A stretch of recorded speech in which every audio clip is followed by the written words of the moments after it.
Okay, here we go. This is Jamal Hartwell from Gospel Musicians, formerly known as Gospel Keyboard. This is Urban and Contemporary Worship Play-by-Ear, Volume 2. That's right, it's Volume 2. It's a continuation of Volume 1. Now let's do a little recap here. Thank you for everybody for purchasing this DVD, and let's get started. Okay, what we taught you in Volume 1, we taught you to associate the degree scale, 1, 2, 3, 4, 5, 6, 7, 1, with the chords, okay? Now, hopefully you finished Volume 1, because without finishing Volume 1, you're going to be confused in Volume 2, okay? So now what we're going to do in Volume 2, we're going to give you that extra stuff. Now, remember in Volume 1, I told you, don't get frustrated because you don't have that super feel and all of those fat chords yet. It's a process, okay? So in Volume 2, what we're going to show you things like passing tones, okay? Passing tones are the tones that get you from one chord to the next chord a different kind of way. All right, we'll talk about that later. We're going to talk about stuff, alternate voicings. Instead of playing a certain chord like this, you'll play it like this, you'll play it like this. So we're talking about alternate voicings, okay? And the next step we're going to talk about is grace notes. Grace notes are kind of like what it sounds like. It's gracing over certain notes, okay? Then we're going to talk about things such as arpeggios and ditones and tritones. We're not going to get deep into the ditones and tritones. We're going to give you just enough because this is still a beginner DVD. Now, why did I name all that stuff? Well, I named all that stuff because that's what takes you from a basic player to a more advanced player, all of those extra nuances. And now, one of the key words I want you to remember is dexterity, okay? The difference between developing yourself into a more mature musician is your finger dexterity. And so when you're doing certain things, you'll hear certain musicians and they just don't sound as professional, and that's just because of practicing and dexterity. So we're going to give you little hints to increase your dexterity, okay? So the reason for a professional sound is the purpose of this DVD. Why do some players sound like this and I'm playing the same chords? It's because of those little nuances. So Urban and Contemporary Worship Play-by-Ear Volume 2 is packed full of passing tones, some tritones, some ditones, alternate voicings to get you to the next level so you can begin to sound more professional. Now, after this play-by-ear DVD, you're open to purchasing all the other DVDs. I tell people, do not get the Tritone Extravaganza, the Urban and Contemporary Worship Extreme, and all those other DVDs until you've established the foundation. And this will be the foundation to get you to the next level. So we're going to get those fat chords and all of those nuances to you. Urban Worship Play-by-Ear Volume 2. Okay, now what we're going to do now is we're going to give you a crash course in techniques, piano techniques, okay? Now, the difference between that professional sound and really making your piano playing full lies in some very important techniques.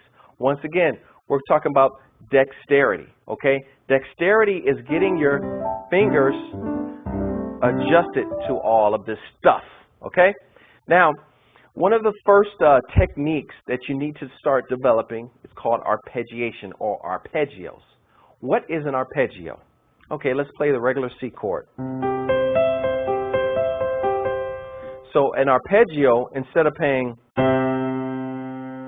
we would play arpeggio, arpeggiation.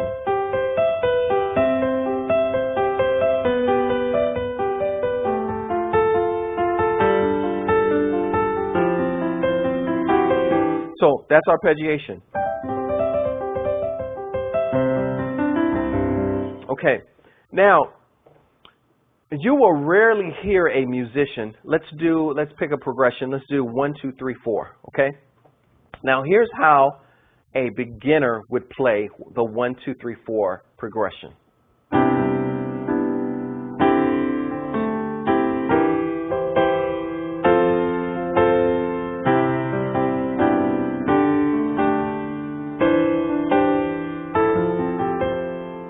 Now let's do that 1, 2, 3, 4 progression in an arpeggiation type of manner, in arpeggios. So we would go.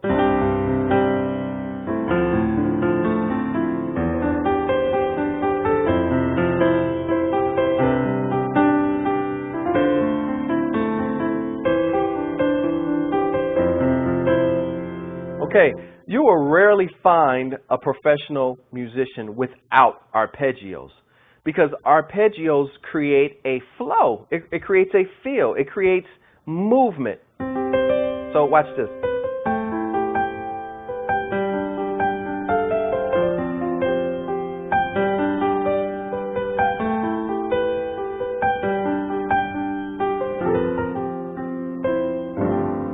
Okay. Now the other thing I wanted to show you, so back to arpeggios, it's just movement. So if we go,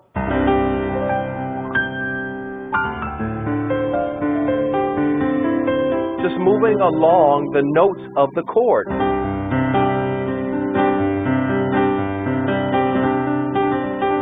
Now the other one I wanted to show you is a subcategory of arpeggios, and I call this waterfall. Now, you know me, I like to name things a certain name such that you can better reference it, okay? I catch people all the time and, oh, I learned those major sevenths on steroids and blah, blah, blah. So this is what I call waterfall. What is waterfall? Okay, let's go to the 2. 1, 2. What is the chord associated with the 2? It's usually the F, okay? Now, waterfall says waterfall. Going down. So if this is the F, F-A-C. Watch this. Let's do it slow. But you don't do it in an arpeggiation type of manner. You do it as if you played the notes accidentally stuttering. Okay? See, arpeggiation would be like this. Waterfall would be like this. It's like prulap, prulap. Or you can take the waterfall back down.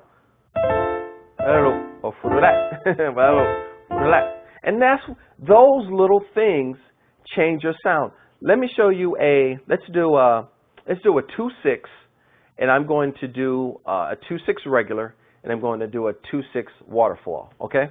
So 2 regular, 2-6. Now let's do a waterfall.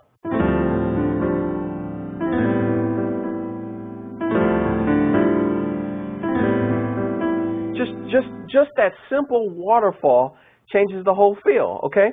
And then the next thing I wanted to talk about, I call it touch and feel.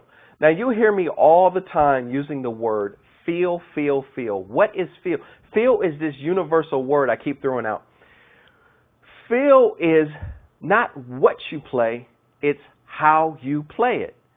And I see musicians, 2 musicians can play the same thing, but their touch and their feel can make the music sound that much different. Let's do a 8765432 87654, okay?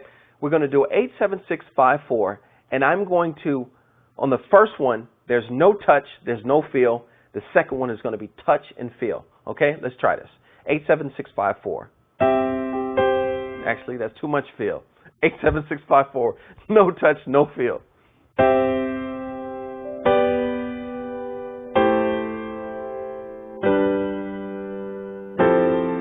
Let's keep going down.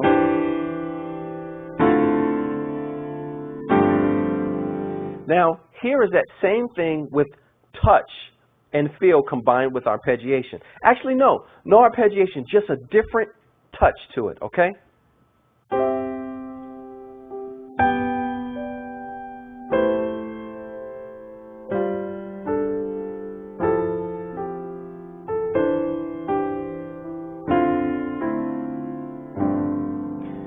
Just changing the velocity on your fingers. So for example, watch this. I'm playing the E harder than I'm playing the C and the G.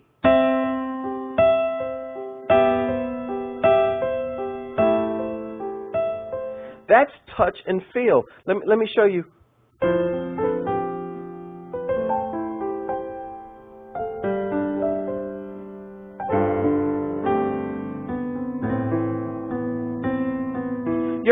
You ever see piano players and they're constantly playing like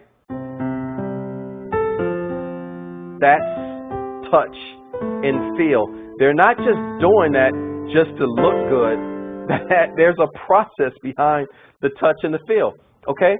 Now another trick, which is very easy, and I talked about this in my other DVDs, is playing the half step before or the half step after to get to your destination. We're going to use this a lot, source and destination. Okay, so if I say play a 2-5-1, 2-5-1, here's your source is 2-5-1. It's how you get to the 2-5-1 that gives you a feel. So for example, 2-5, my destination was the 1, but before I get to the 1, I'll play a passing tone. That's why it's called a passing tone, is because my destination is to go from 2, 5, and 1, but if I play something before the 1, that's considered a passing tone. So what makes your music sound fat is all of the passing tones that you play before getting to the destination. Also, what makes you sound fat is your choice of destination. Okay? So back to what I was saying, the half step. Okay, so say we're at the C major 9. I taught you this. This is the 1. 1 major 9, C major 9. Why not play the half step before it? So that would be the B major 9 to the C major 9, or the D flat major 9 to the C major 9. Okay, so watch this. So let's do a 2-5-1, and I'm going to substitute my fatness before the destination. Regular.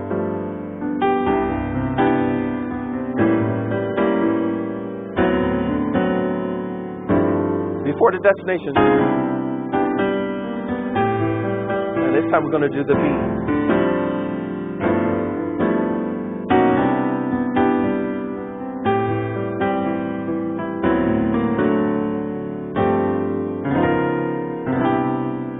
I'm going to show you that chord before, but so that's the whole source and destination concept. My goal is to go 2-5-1, but the crazier the way I get there are called passing tones. So instead of doing a 2-5-1, I may do a 2-5 half step 1. Okay, that's where we get passing tones from, and that's the beginning of discerning between where you're at and getting to a higher level. Okay? Now, another thing we talk about is inversions and inverting the scale. Now, one of the secrets I want to show you is the concept of the scale. Why is the scale so important? Okay, let's do the C scale. C, D, E, F, C, D, E, F, G, A, B, C. 1, 2, 3, 4, 5, 6, 7, 1, or 8, depending on, where you're referencing. Now, if you're in this major, remember the type of music we're doing is worship, major sounding, pretty, R&B, pretty type of music. That minor stuff has its own set of rules and its own set of boundaries. Don't worry about that. So if we're in the C major scale, the trick is you can play any note within the C major scale and it will sound good. Let me show you. Let's do 1, 2, 3, 4, 5, 1. Okay? So here's the 1, 2, 3, 4, 5. We showed you this on the other DVD. 1, 2, 3, 4, 5, 1. Now, let me just play. I'm going to do the 1, 2, 3, 4, 5 and play any note within that. Watch this.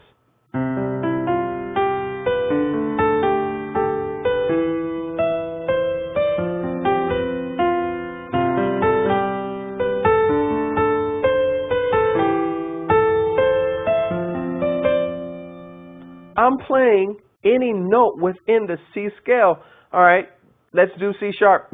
If you don't believe me, half step up.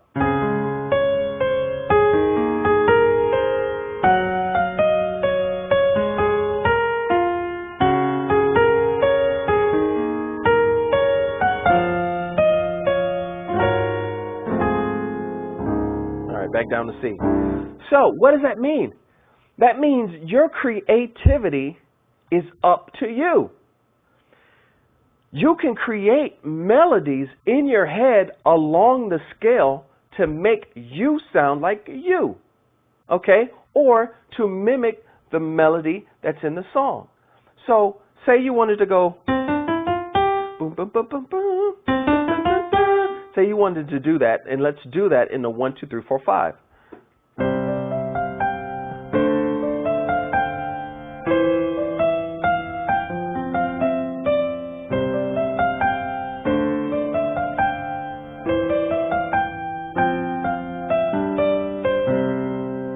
And you can begin to create melodies along those lines, okay? So these are where the techniques, the major techniques that I'm starting to introduce to you. There's some other techniques with left hand and right hand chords, but we'll get to that. But we're just introducing you into what this DVD is all about. This DVD is to take what you did in Urban Wisdom Volume 1 and to expand with neat tricks and tools you can use to make your sound more professional.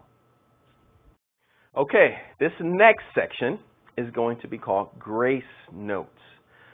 Okay, what are grace notes and why the heck are they important? They are super important when it comes to feel. Okay, let me just start off by giving you an example of what a grace note is. Okay, let's do a 2-6 movement. Okay. 2, 6. Grace notes.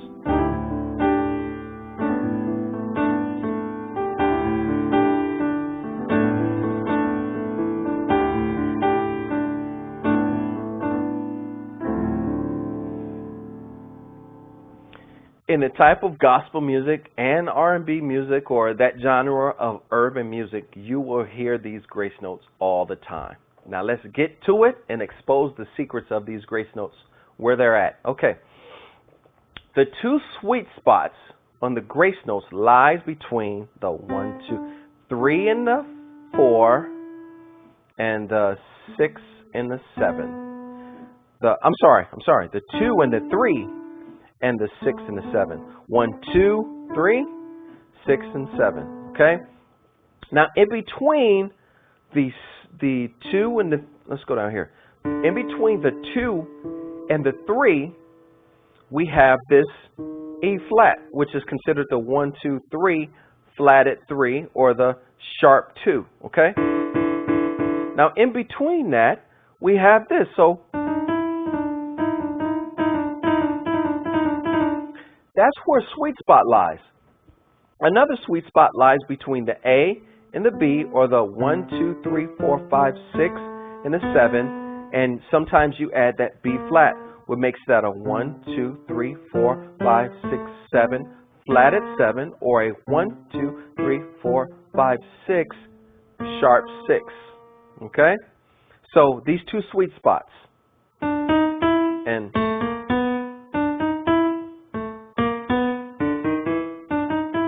okay. Now, how do you do this grace note? All right, let's go to the 2 and between the 2 and the 3.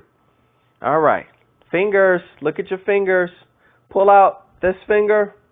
Pull out this finger. And it's these 2 fingers and this. Okay.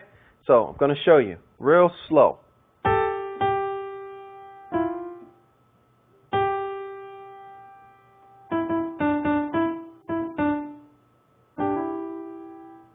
Now, sometimes I hit the E flat, sometimes I don't. When I'm playing a song that needs more edge and more minor funk, then I add the E flat.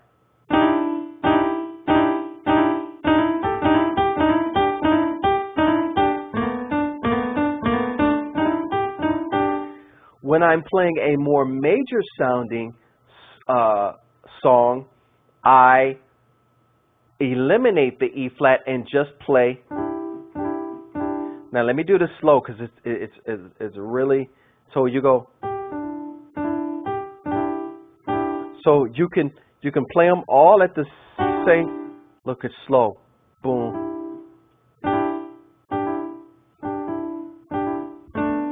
And then here between the A and the B and this D right here. Now let's demonstrate this in an example, okay?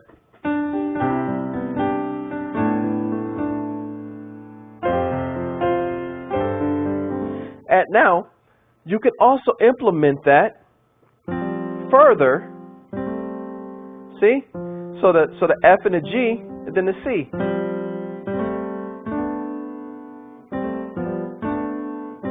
And then moving over to the G, the A, and the D.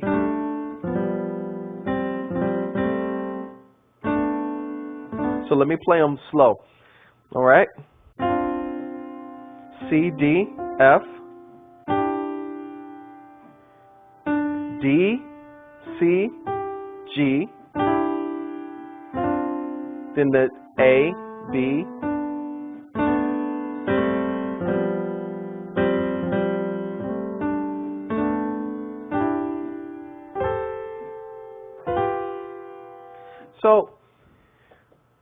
So the grace notes just add an extra feel, okay? So let me demonstrate it. Then we go down to the 5, 4, 6, 2, 6, 5, 4.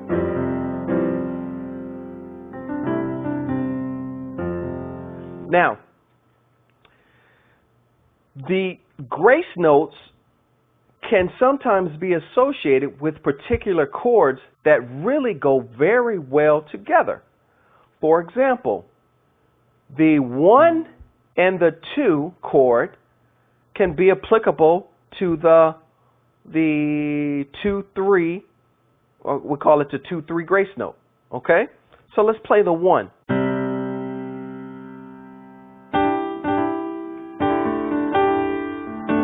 And the 6 can be mostly associated with the A, B grace note. Why? Because when you play the 2, you actually play this chord. So if you pull off this chord, you actually can see why it almost looks like that chord. Taking this chord over here. Same with the 6. Look at the 6.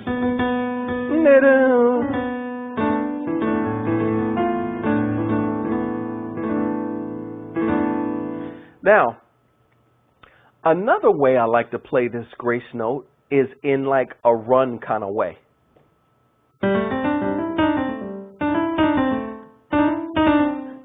All right, let me slow down with this.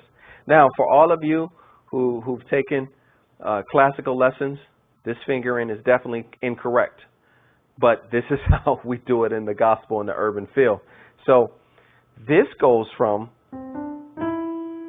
E, B flat, and I take this middle finger and I go between the B flat and the D. So C, A, C, D, E flick, D flick. So now we can do it from the B too.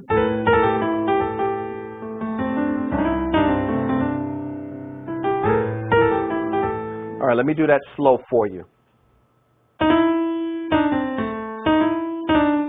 Flick B, E flat to the E, flick back to E flat to the D.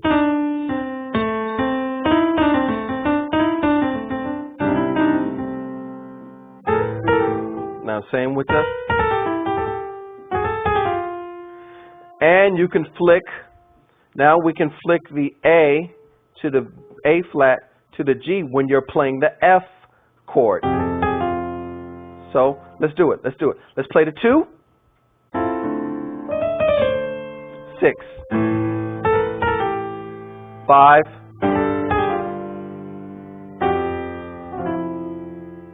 take this down to the G, because you can't flick like that. You have to do the real. So another way to do your grace note is to write down. And the write down spots are to the B from the D and from the G down to the E. You play the D down to the B when you're playing the 1 chord. 2.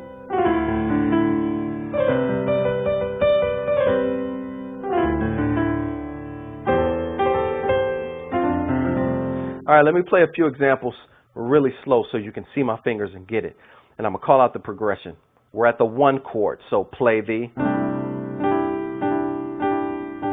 I don't want it to be funky, so I'm not adding that E flat. But if I want it to be rugged, now add the 2. You can still stay right there. The 3, you don't add 1. The 4, you add the C to the G to the A. Then to the A, when you go to the 6, you add the.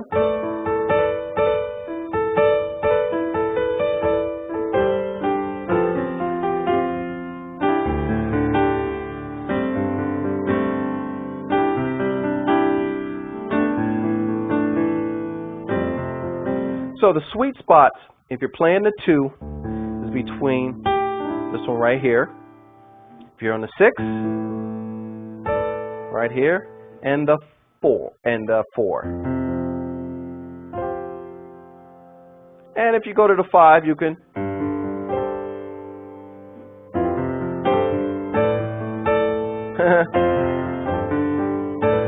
4, 5, 6, 4, 5, 6. And if you want to get funky, you add these, okay? That's what we're going to be playing throughout this entire DVD, is those special grace notes. Okay, we're back at you. Don't I say that on every DVD? I love it. But anyway, back at you. Now, we're building. We're getting you more of a professional sound. We're putting that in you, giving you those secret things that other musicians won't tell you. They'll look over your shoulder and say, wow, you're doing good. And they won't give you those little hints that'll take you to the next level. Okay, now, the next fundamental we're going to give you lies in the left-hand chords. Okay? So, as it stands right now, what you've been doing is playing stuff like.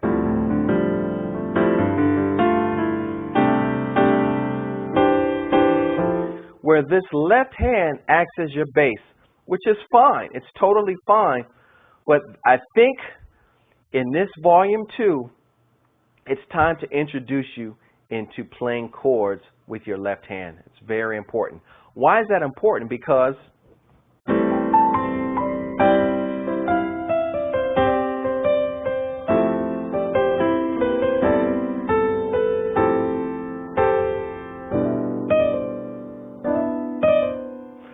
you'll be able to do more with your right hand if you play chords with your left hand.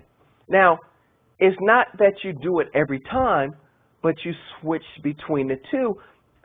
Okay, this is a perfect time to tell you this. The techniques, arpeggiation, grace notes, all create what? Variety. Variety is what makes you sound professional, because you don't do the same thing every time. You do the same thing with just enough of flavor. So I'm going to do a 2, 3, 4, 2, 3, 4, 6, okay?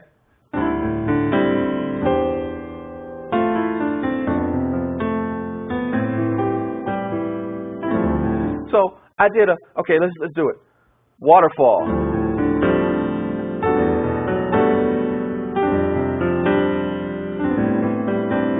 grace notes.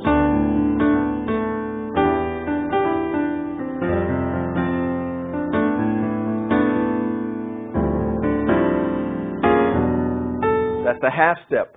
I just combine. See, I'm building. I just combined the techniques that I talked about and see how I added enough variety to make it sound good. Variety is what makes you sound professional. Okay? So left-hand chords, how I got started with left-hand chords. Left-hand chords are very hard initially, but it's doable. Okay? This is what I did when I began learning left-hand chords. I went like this. I said, and I took my left hand and went over it. Dexterity, coordination, dexterity, coordination. You know what to do, but allowing it to be, have flavor, okay? So, there is no secret to playing left-hand chords but to do it. I can't sit there and tell you this is how you do it. Now, there's a foundation, obviously, where your thumb would play this, your pinky will play this. It's different.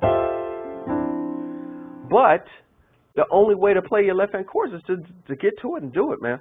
So I'm going to switch between left-hand chords and the bass note to show you the variety, okay? Here we go. So,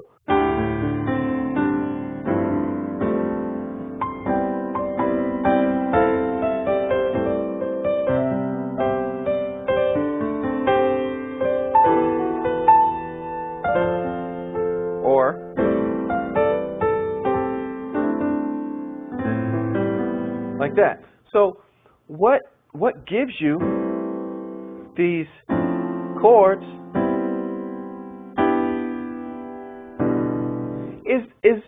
is just the dexterity, okay? So this is what I did when I was younger.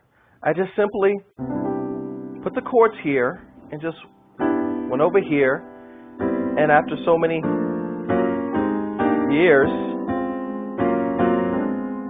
you learn the feel. It's more of a feel, okay? Now, another thing we want to look at when it comes to left-hand chords is actually, we wouldn't even call this section left-hand chords, but just left hand. To make your left hand sound fuller, okay, 1, 2, 3, 4, 5. It's this thing right here. The intervals to make your left hand sound fuller. I remember I was at a music store in Akron one time, and I was playing, I was jamming out,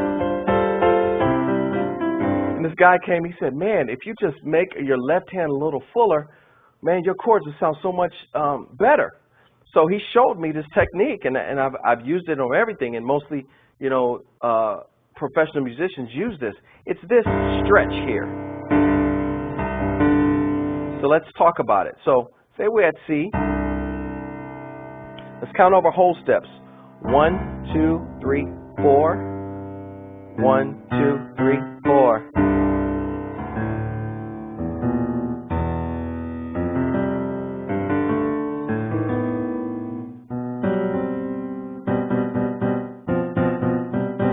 So 1, 2, 3, 4. 1, 2, 3, 4. 1, 2, 3, 4. Or 1, 2, 3, 4, 5. 1, 2, 3, 4, 5. 1, 2, 3.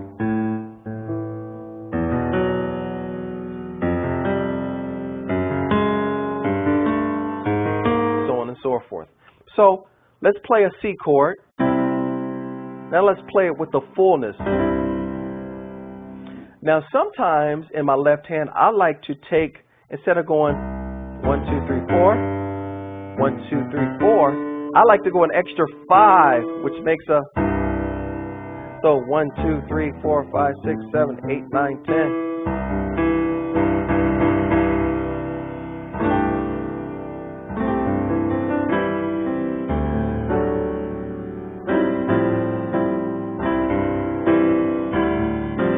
Just like that, okay? So that, just applying that. Just applying this left-hand motion will build your chords up. So let's do a 2. 6. I'm arpeggiating it.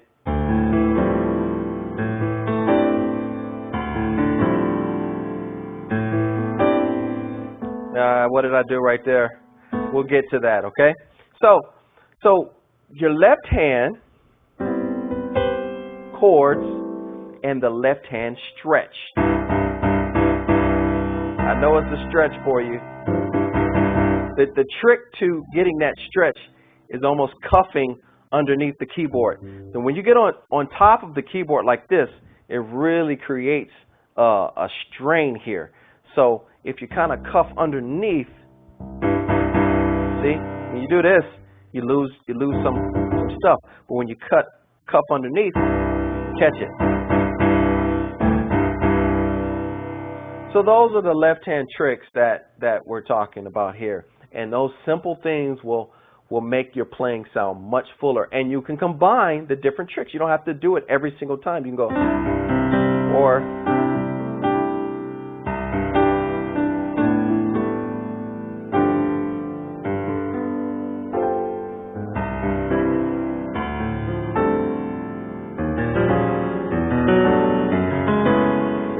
every single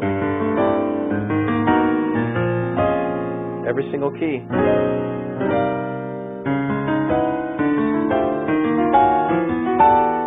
So just learn those. So those are your left-hand tricks. Chording with your left hand and the stretching your chords, your 3 notes in your left hand with the intervals as we described.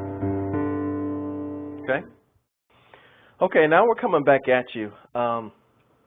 I had some questions on the website, and people kept asking me, how do you form a ninth, and why are you saying 7ths and why are you saying ninths?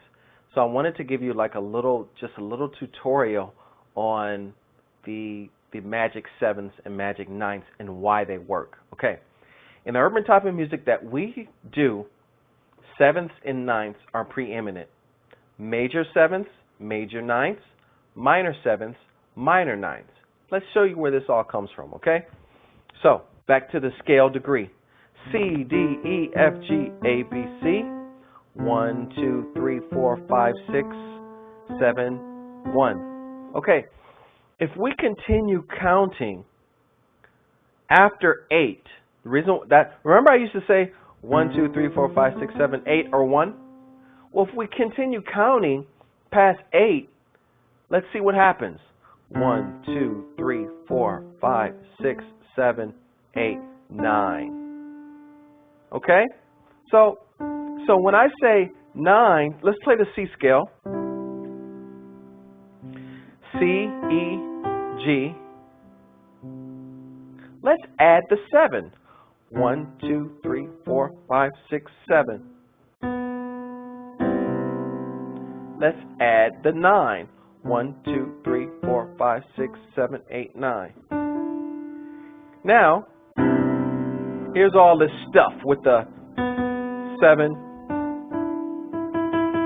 well, 7 and the 9, okay? What do we do with the 7 and the 9? We pull some of it out so it looks better. And we layer the G. So that's what I mean. Okay, let's do D minor 9.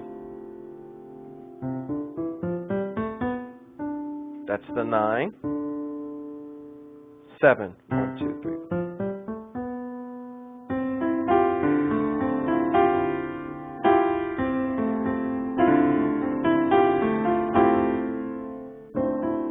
So that's how that works. 1, 2, 3, 4. Now, there's going to be some situations that we come up with that.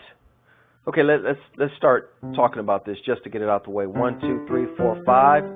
Flat at 5. 6. Flat at 6. 7.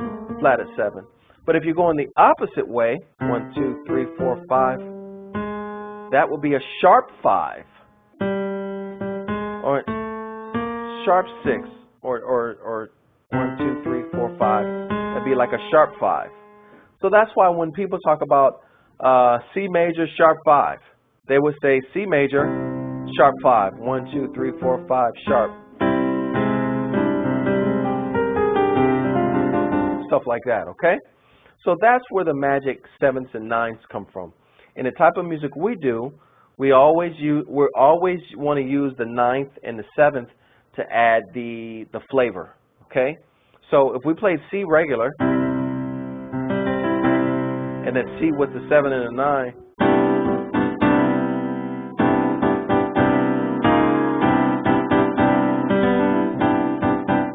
and then here's the C minor, but we add that 9. The 9 is 1, 2, 3, 4, 5, 6, 7, 8, 9.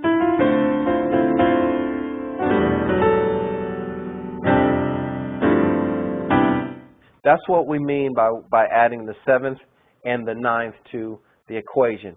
It makes the chord fatter. So I've gotten a lot of questions on the website asking me, why are you calling it a 7? What makes it a 7? That looks like a C to me. What makes the 9? And that's what makes the 9. 1, 2, 3, 4, 5, 6, 7. Add in the 7. 1, 2, 3, 4, 5, 6, 7, 8, 9.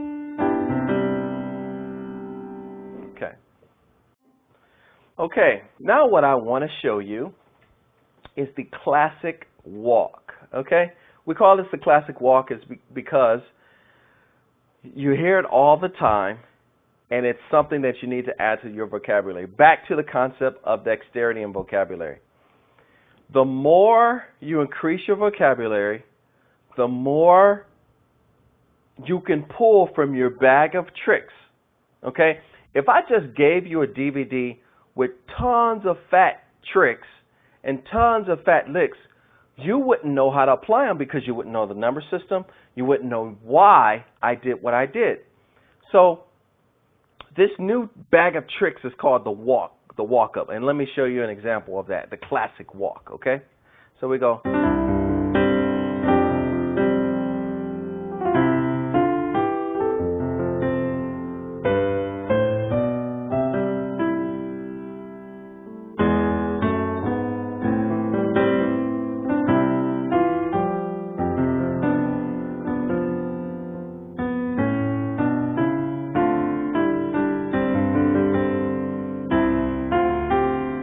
It's the walk. It goes. So let's talk about this walk. There's 2, maybe 3 walks that I wanted to show you. The first walk, well, let's show you the interval. The interval of the first walk is between the C. But it's like a C major without the G. But we take this E and we take it all the way up here.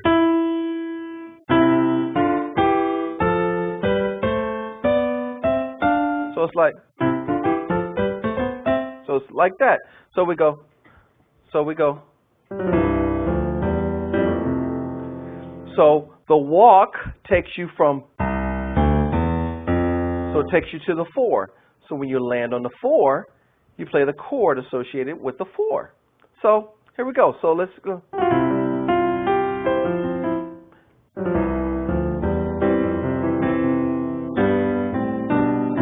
So after we go to the 4, then we do this one. So let me play it in an example.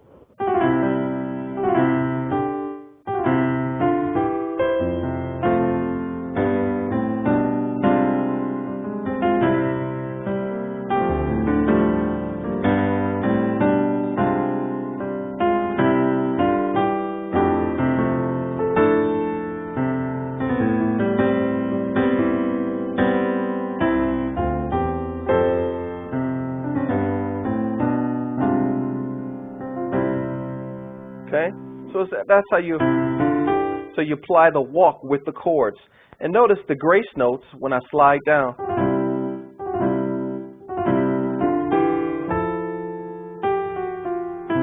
So it's like G, F sharp, F, E.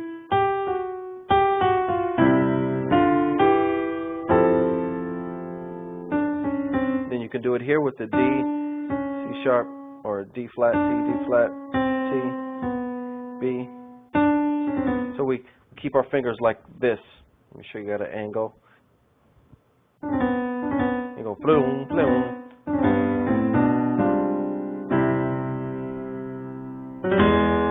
Now watch this one. Here's another one. Between 1, 2, 3, 4, 5, 6. 1, 2, 3, 4, 5, 6. The flat at 6. It's always 4 before. 1, 2, 3, 4. 1, 2, 3, 4. 1, 2, 3, 4. 1, 2, 3, 4. So it's so for this one, it goes between the left hand, between this E, going up to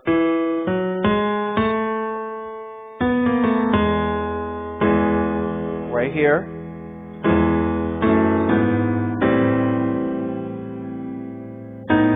So and then so it's like, and there's another one between the 1, 2, the flatted 2. So let's do this whole movement together. So, all right, so we go.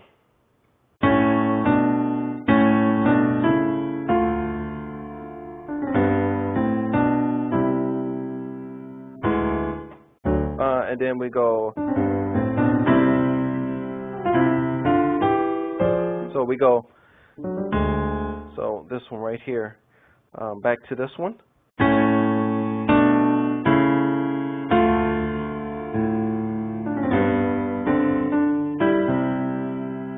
And then we go.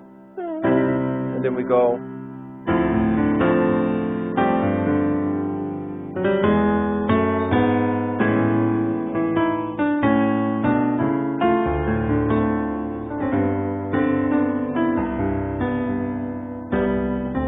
And then we go.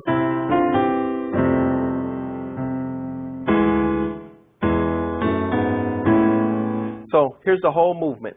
So here's the whole walk. We start off with the minor. This is diminished right here. So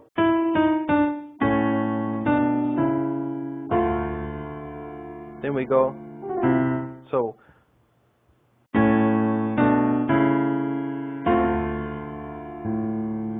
then we go. Then we go.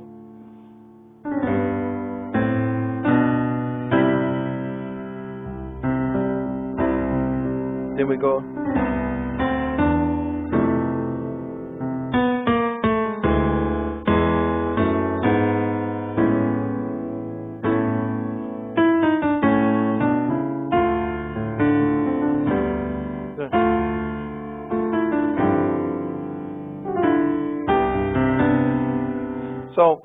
So the special spots between the walk is between the C and the E stretched out to the 4. The other one is between the the other one is between the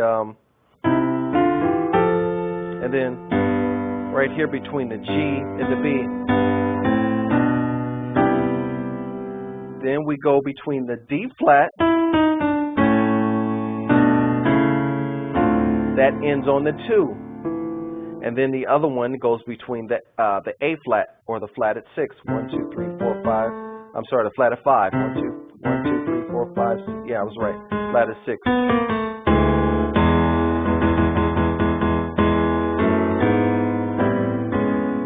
So.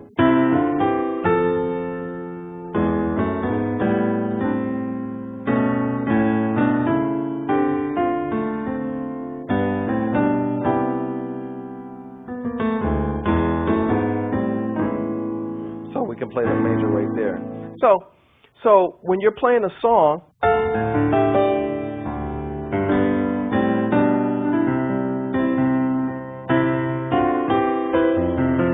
so say we're going to the 1 to the 4, okay? So we go 1. So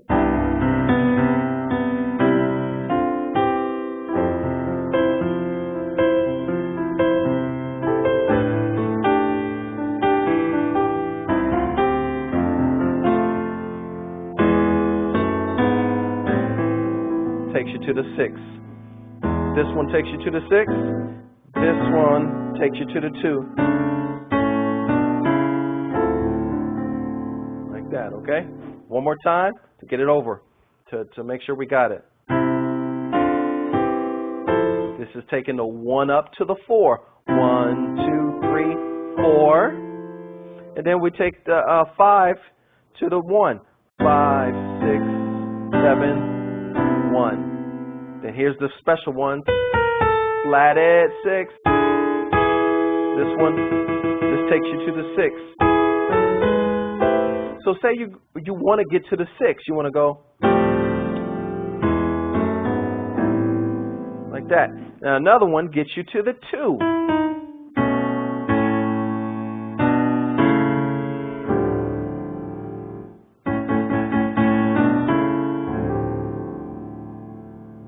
And that's the classic walk. Okay, now what I'm going to do is what I did in the Urban Worship Play by Ear Volume 1. I'm going to go through each of the number system, the scale degrees, C, D, E, F, G, A, B, C, 1, 2, 3, 4, 5, 6, 7, 1. And I'm going to give you some alternate chords to play and some passing tones to get before the 1 or 2 chord, okay? So this is what we're going to do. This is the 1 chord, okay? Now what we taught you in the play by ear is that we was going to give you the 7 and the 9, okay? And that was enough to get you started with some fat chords. You could definitely play the regular C major, and then we call this the C major 7 and then C major 9. Now what we're going to give you is some new tricks to this C. We also gave you, so let's go over this 1 chord and give you some alternate ways to play the 1 chord that are a little more fatter than what we did in the Urban Worship Play by Ear Volume 1. Let's start and grow, okay? C major, C, E, G. Let's layer it with the C major 9. Remember what we said, the 9 and the 7 adds fatness. Now, one of the things we did in the Urban Worship Play by Ear, we said the C6.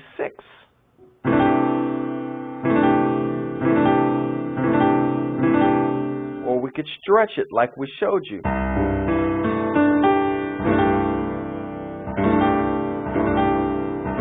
Once again, you see every time I play, I arpeggiate my chords and I waterfall.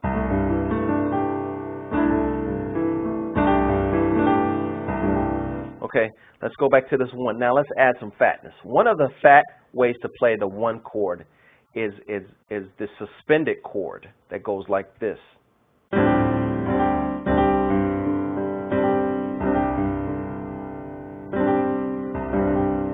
Or you can stretch this out like I told you. This is actually a C suspended 2. Okay?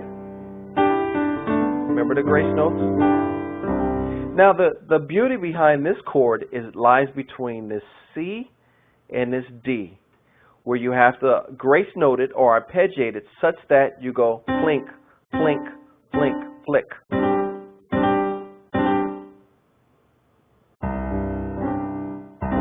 Notice how I go budagla, budagla. Left hand goes budagla, just like that.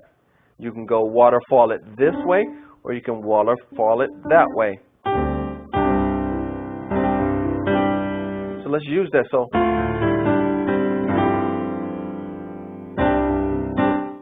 that's what gives you that flavor when you hear people do that. It creates this C to the D on that 1 chord creates such a dynamic.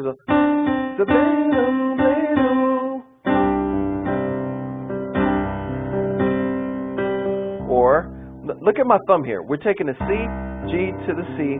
I can stretch it here or I can stretch it here. So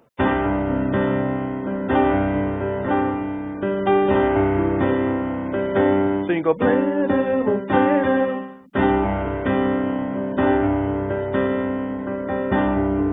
Now let's build upon what we talked about. Let's add some grace notes to it.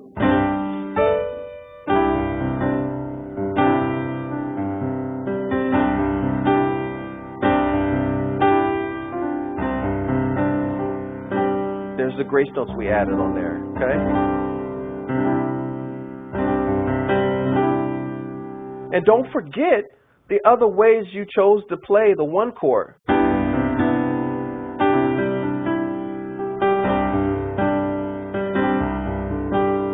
So this is a stretch, but dexterity, dexterity. We can stretch this 6 here. Now, when we stretch this 6 here, why is it a 6? 1, 2, 3, 4, 5, 6. This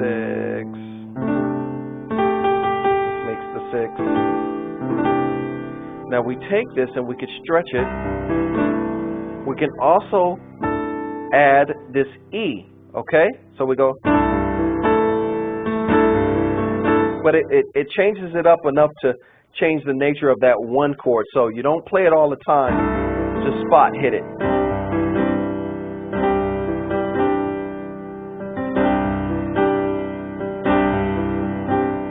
So there you go.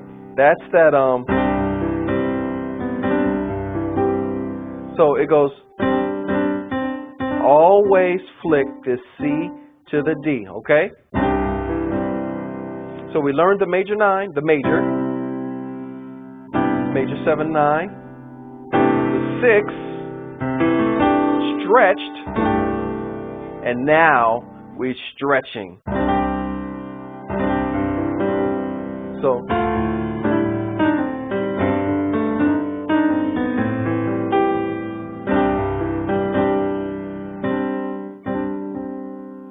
and that's another alternate way to play a fat one chord.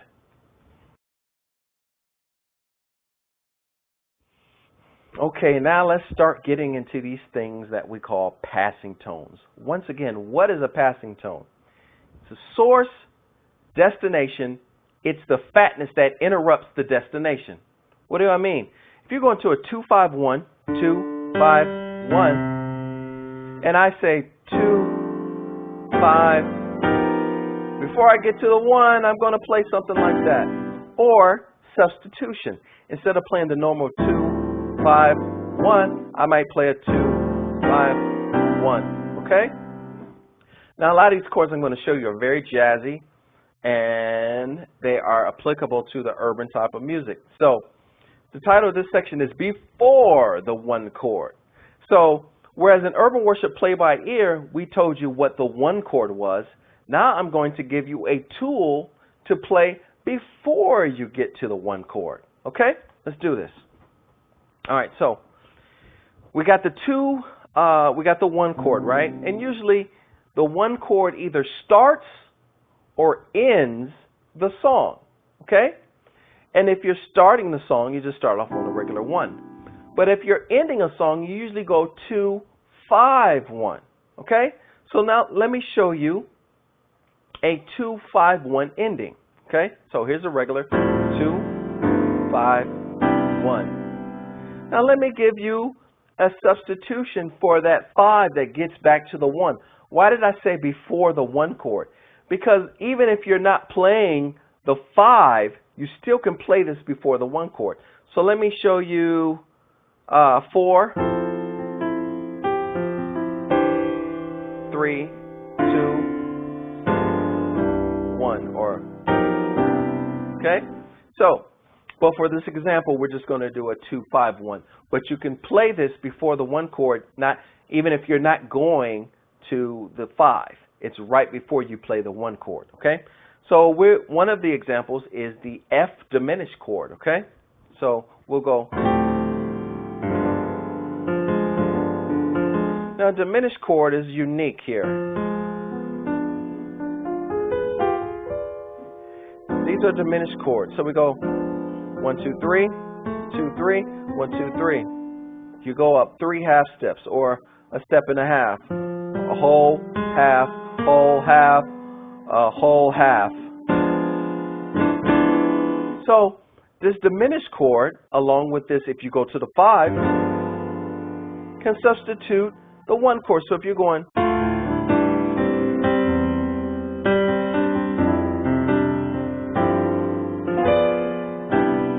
okay, play this diminished before the one chord.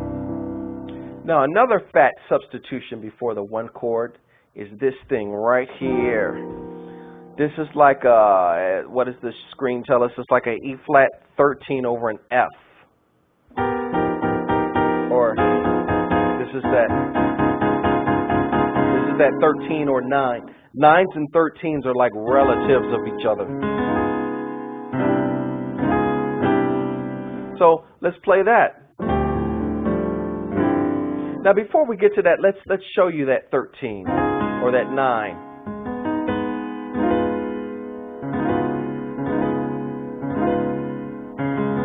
It goes D flat, A flat, B, E flat, F, A flat.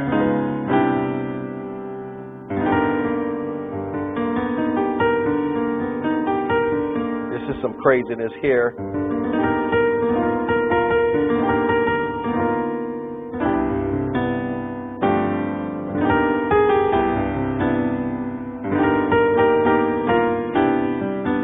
Now what I did is I took out the rest of the chords, lift this chord up, lift this chord up, lift this up, and add it,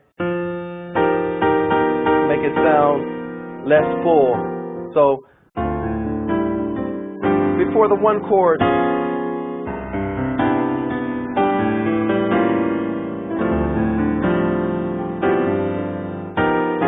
right here.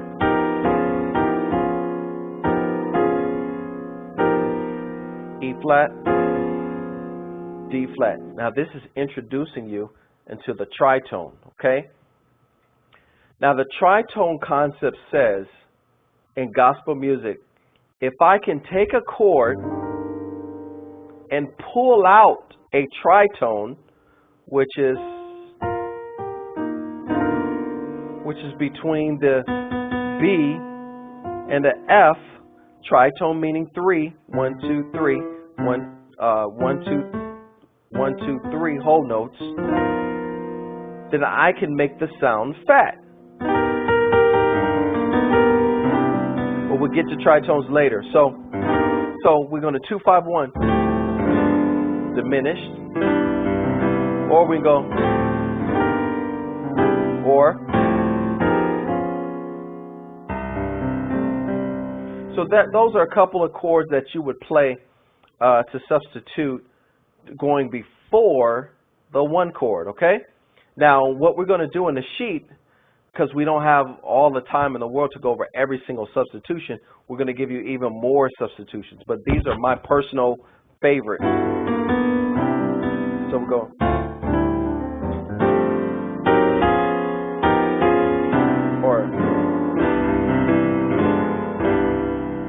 Okay, that's what you would play before the one chord.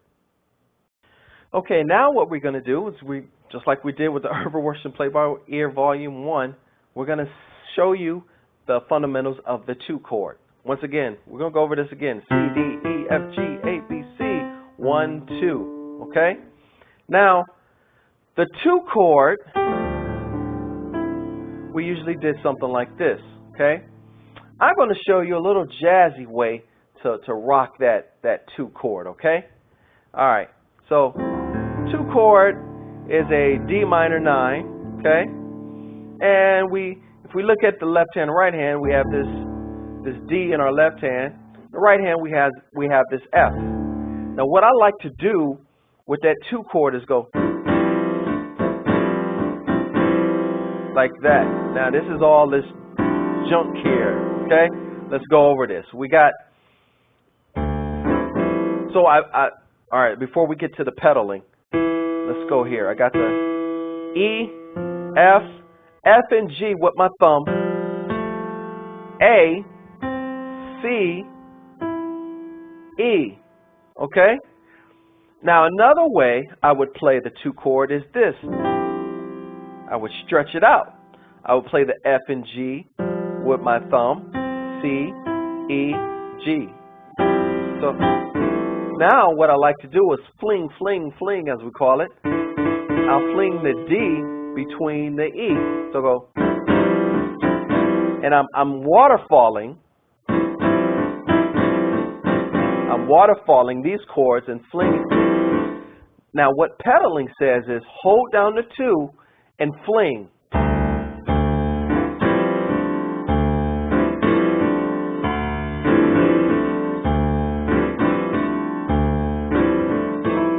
Or waterfall.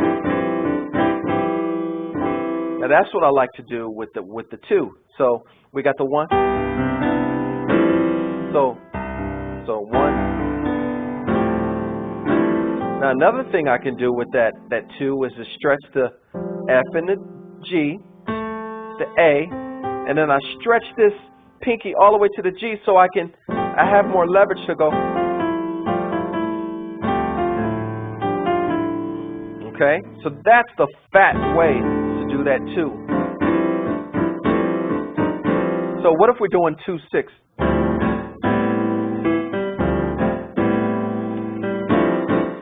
So if you already have a bass player, you don't have to always hit.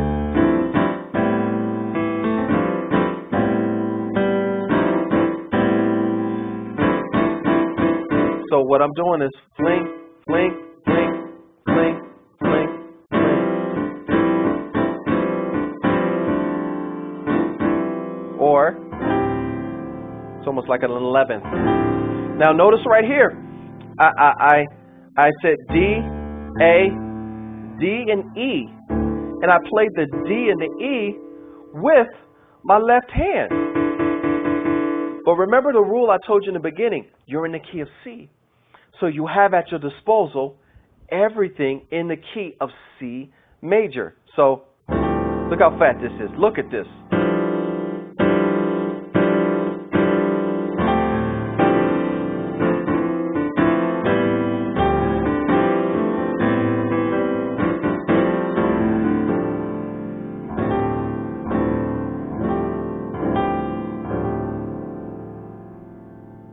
That's the 2 chords stretched out in a fat way. Okay, now what we're going to do, we're going to give you a nice chord before the 2 chord that can act as a passing tone, okay? So 1, 2, 3, 4, 5, 6, 2. This is the 2 chord. Talked about that. Now what I like to do before the 2 chord is I can play the D flat diminished. Now, what that would be with the A and the bass, what we showed you on the diminished, we got D flat, F. I'm sorry, D flat, E, G, B flat.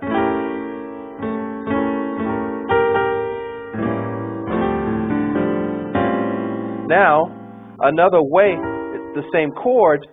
What you can do is if you're playing a chord, you can also do inversions. Pull that out, take that over here. This is another inversion. I just moved this C to the B flat.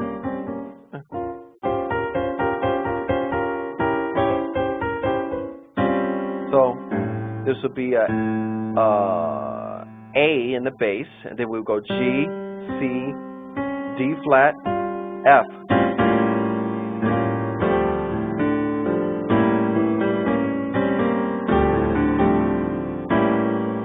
Now let's add a tritone to this, okay?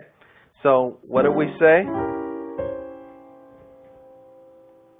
We have a tritone between the D flat, 1, 2, 3, 4, 5, 6, or 1, 2, 3 whole notes. 1, 2, 1, 2, 3 whole notes. And so you could do a tritone here before the 2. That's the D flat and the G. All I did was pull out a tritone. What is a tritone? 3 notes between the next tone. 1. So if we're in C, a tritone would be 1, 2, 3. If we're in D flat, the tritone will be whole note, whole note, whole note. So all we say is, if I find a place where I have a tritone, pull out the tritone, put it in my left hand, and it makes it sound fat. So here's the variations before we get to the 2 chord. We can go diminished, And before we get to the 2 chord, is usually associated with that 6. 1, 2, 3, 4, 5, 6. 6, 2. So say I'm doing a song, and I'm going from the 1 to the 2. I can go.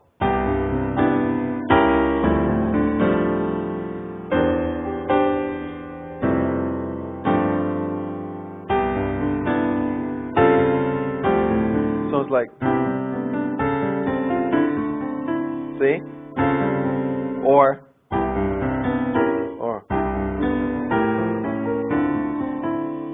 So that's what you play before the 2 chord, okay?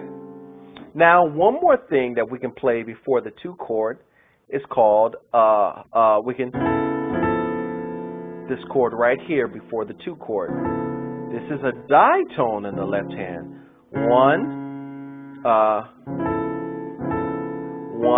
2. 1 whole step, 2 whole steps. Okay?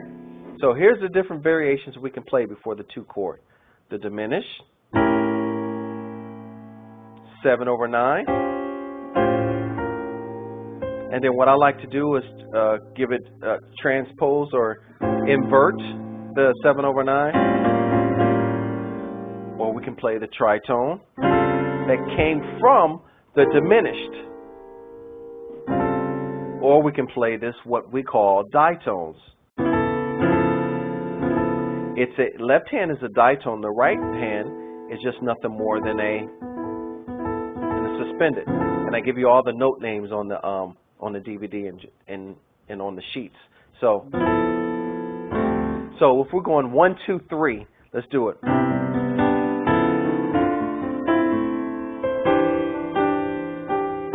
Well, let's go to.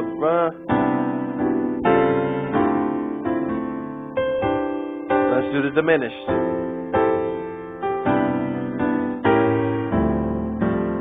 That's what you will play before the 2 chord, those different combinations. Okay, now let's move on. We did the 1. We did before the 1. Before the 2, 2. Now it's time for the 3, okay? Now in the Urban Worship Volume 1, we taught you to play this chord right here for the 3, okay?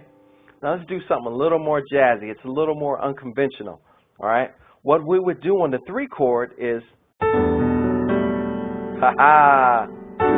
that is a E minor 9. Actually, that's E minor 11th that I stretched out.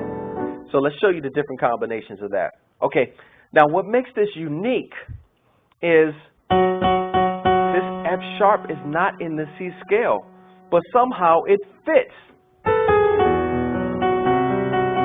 It just adds a tinginess that's like, you know, minorish. I added, now I played a regular C chord and I added the F sharp in there just to show you that tinginess it adds. So we're on the 3 chord and I like to play, once again, waterfall. Now stretch it out to this A, like an 11. 1, 2, 3, 4, 5, 6, 7, 8, 9, 10, 11. Now, just like I did with the 2 chord, and just like you can do with every single minor 9, you can fling this up.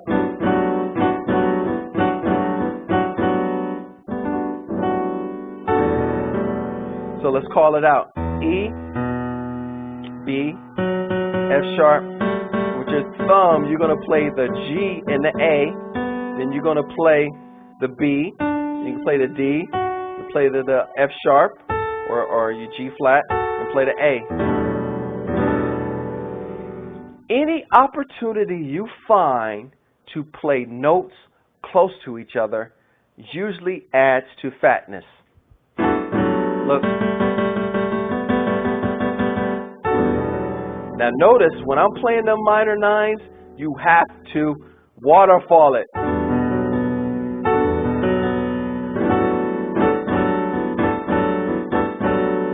So I already showed you the chord to play with the 3. I wanted to add this. Look at that.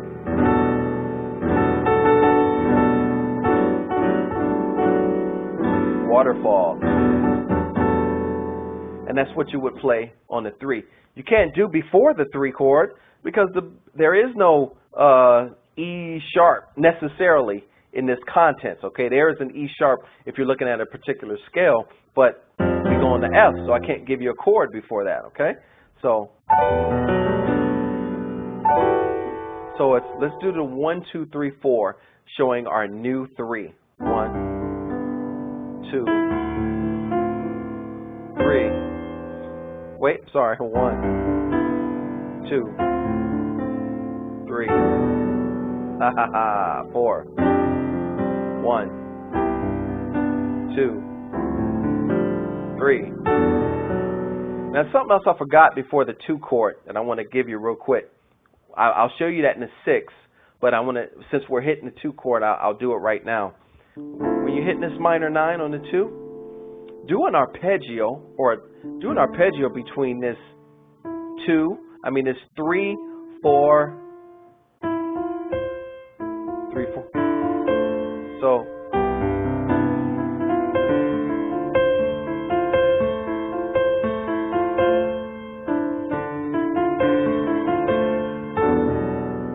there we go. 1, 2, 3. Now we're going to move on to the 4. Okay, now we did the 1, we did the 2, with the special one I showed you, we did the awesome 3. Now let's get to the 4, okay? Now recall back to that suspended I showed you on the 1. We can do the same thing on that 4. Now what I showed you in the Urban Worship Volume 1 was a 4 like this, okay? What we can do on the 4 is actually do this.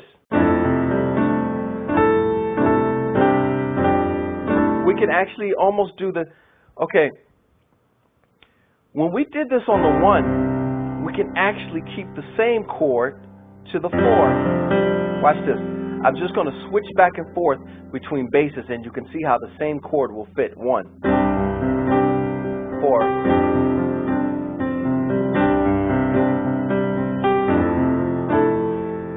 So we just move this suspended. This is a suspended chord. So you have 2 choices on a fatter way to play the 4. You can do this, F, C, F, G, C, D, G, or you can switch up and go. I can play that, and instead of playing that, do everything over a whole step and go to A, D, E, A. So let's do the 1 to the 4. 1.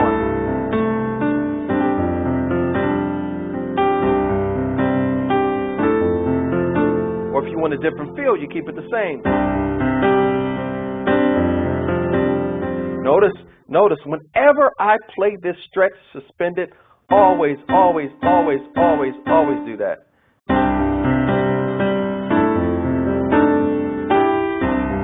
Grace notes.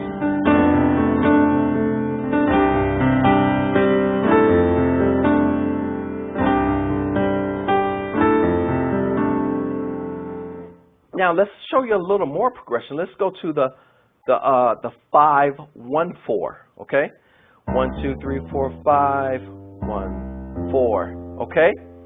Now that would be.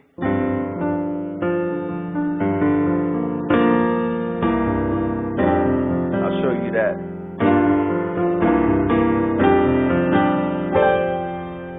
5, 1, 4. Just to give you a context of how that 4 feels. So that 4 is almost the same as the 1. That's that stretched feel. You can either do this one or that one. And you always do your waterfall.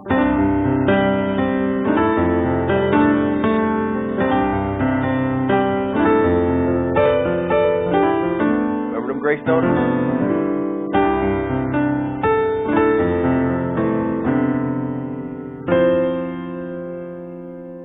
Okay, that's the 4. That's that stretched 4. Okay, now we're moved on to the 5 chord. Let's go over this. 1, 2, 3. I love that. 4.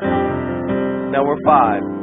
Now we taught you in the Urban Worship Play by Ear, Volume 1, that the 5 chord, see, every note degree has, in a sense, its own personality within the family. The family is the key of C, but every little note has its own personality and function. The 1 gets you back home. The 2 sets you up for movement or gets you to the 5 to get back home. Okay? The 4 resolves things. Resolves. The 5 hangs out on the limb. It either gets you back home or it sets you up for something else. Okay? So the 5 that we learned, let's stretch it out. G, D, F, G. It's just a F chord, but we stretch it out.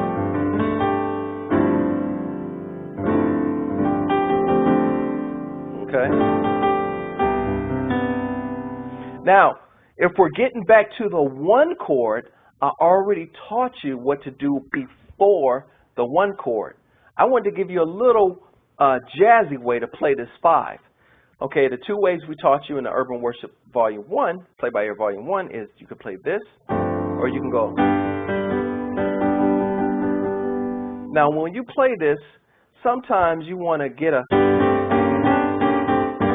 for a little more gospel feel. Okay, so let me show you that. Left hand G, D. Right hand is just a G chord. Then we move to the A and the C. Keep this steady. And then B flat to the E, D flat. Then we B to the D. So let's go. So.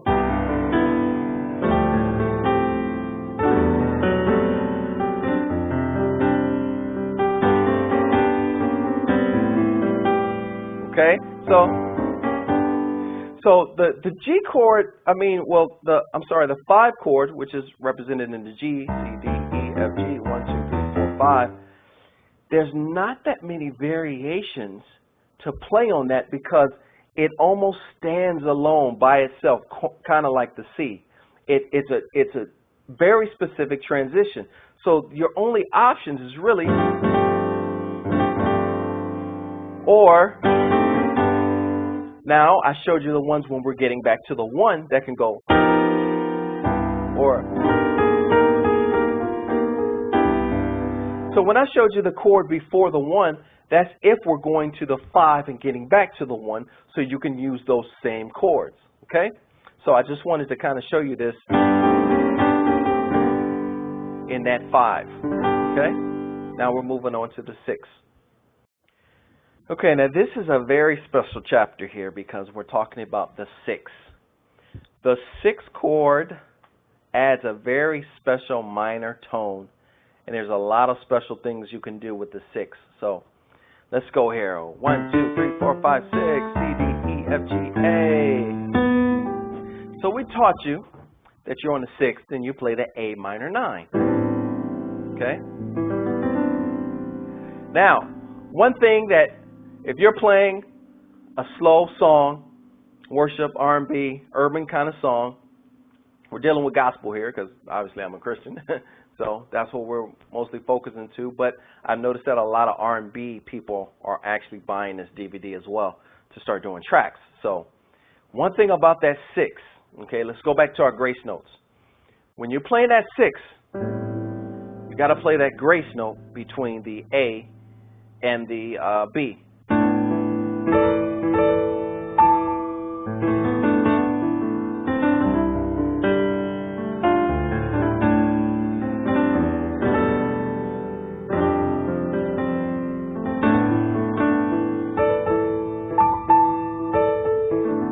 That, okay?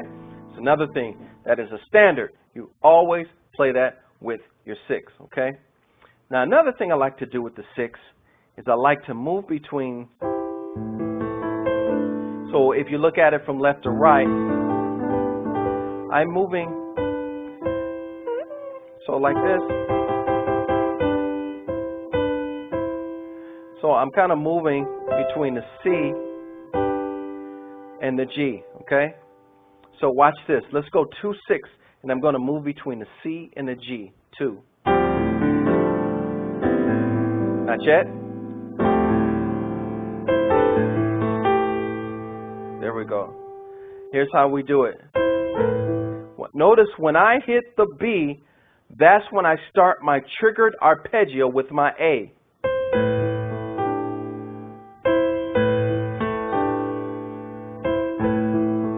Don't forget you have access to fling that B flat.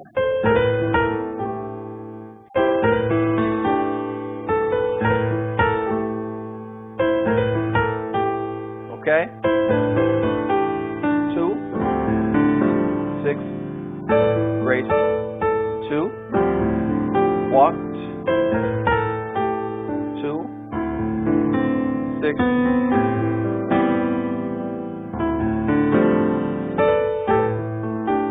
Now another thing I like to do with the 6 that you can do with the 2 as well.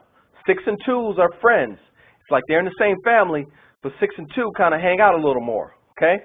What you can do with the 6 is this. You hear that a lot, but it's classic. So let's do it. So let's do 4, 5, 6.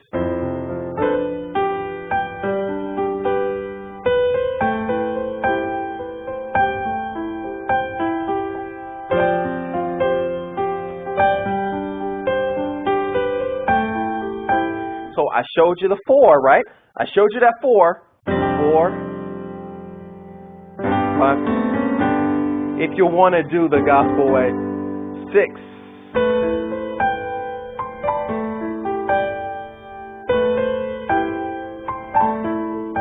So it's, watch.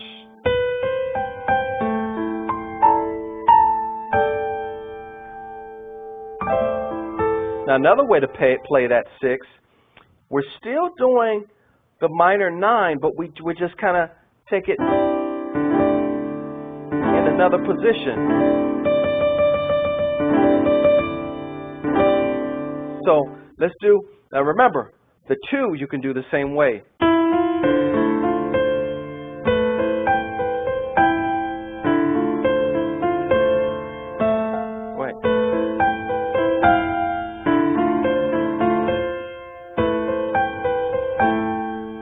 So that's what gives you that feel. Instead of just playing, here's a regular 2-6. But remember the waterfall.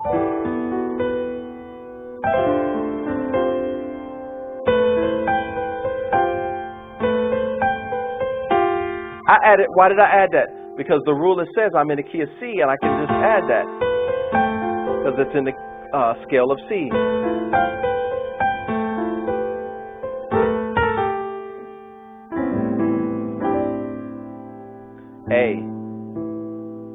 A, E, A. With my thumb, I'm playing C, D, and then I'm playing E, G, and I'm stretching all the way down to the D.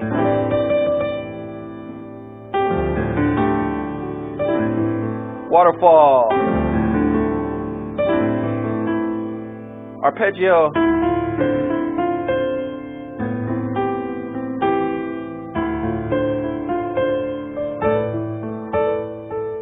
Okay?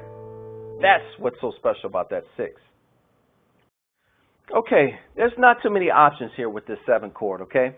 What we showed you in the play by ear was just playing that G over it, okay? Now I'm going to give you a little bit of a ditone to play over this 7 chord. Remember, the family is C. Or you could also refer to it, the family is the scale. But within that scale, the different degrees, the different brothers and sisters have different personalities. The personality of that 7 is usually to get you right to that 1, okay? Okay? So that 7 usually gets you to the 1, okay?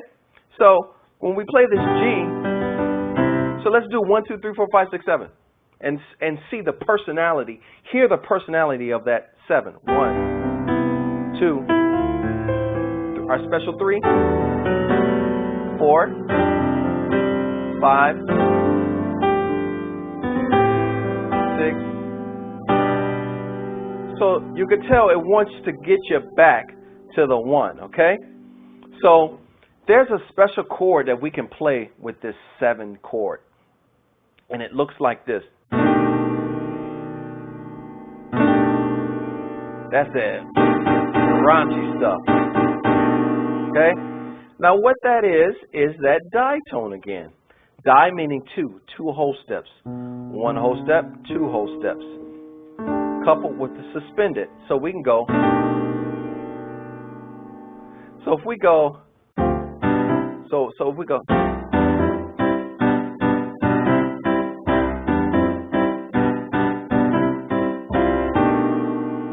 Yeah.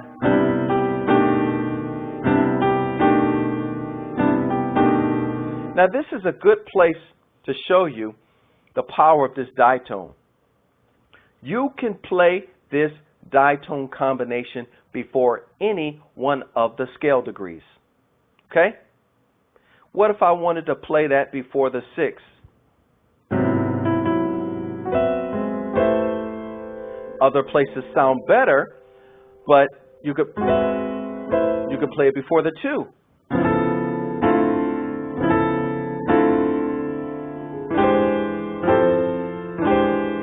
So what that is you keep your root.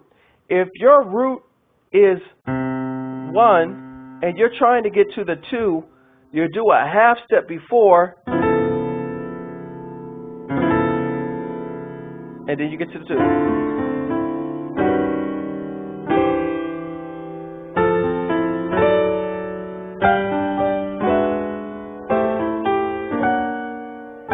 Wait. Then this. So.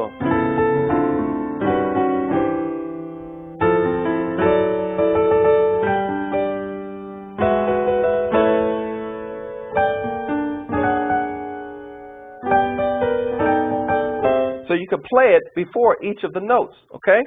So the special place to put these ditones that we talked about, these special ditones, is before the 2, and then before the 4, off on the E, and before the 1 on the 7. Once again, before the 2, so it's the flatted 2. Before the F, which is the 4, and before the 1, the 7. Okay? So I showed you that ditone, but I also wanted to put some more where some sweet spots of that ditone will go. So this is right before the 1, which is the 7. Here we go. Okay, we talked about the flatted 7 a little bit on the DVD of the volume 1. Flatted 7 is very, very special, okay? What we would do is we would play the flatted 7 major 9. So 1, 2, 3, 4, 5, 6, 7. Flat goes that way.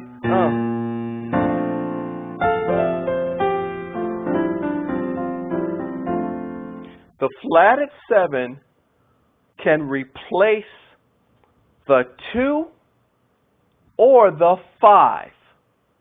The flatted 7 combination, which is the B flat major 9, can replace the 2 or the 5. Okay? It also can end the 1. Okay, I'm going to show you the different possibilities. Okay. Say we're going to end a song and we want to end it on the 1. We can replace that 1 with the flatted 7. Let me let you know how it sounds. Here. First of all, here's how it looks. B flat F. Right hand is going to be A, C, D, F. Okay, let's do it. So we're going to do go a 2-5-1 regular, and then 2-5-1, replacing that with the flatted 7. 2-5-1. Okay, so 2.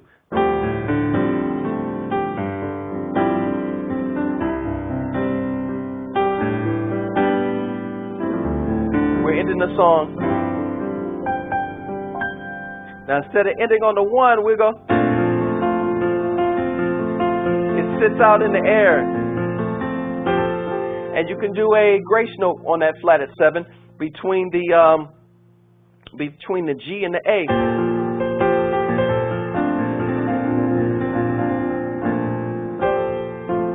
Now another way we can replace that flatted 7, we can replace that flatted 7 with a 2. So saying we're doing a 2, 2, 3, 4, 6. Okay, so 2. 2, 3, 4, 6, 4, 6. So 2, 3, 4, 6, 2. See? 2.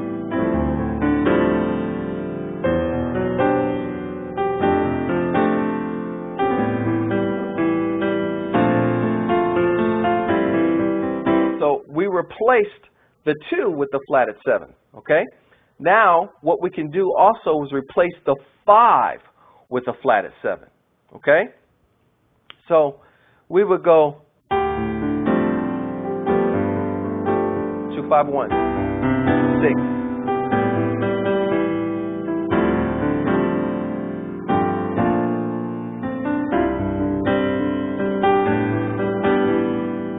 Now instead of going to the 2, let's go to the flatted 7.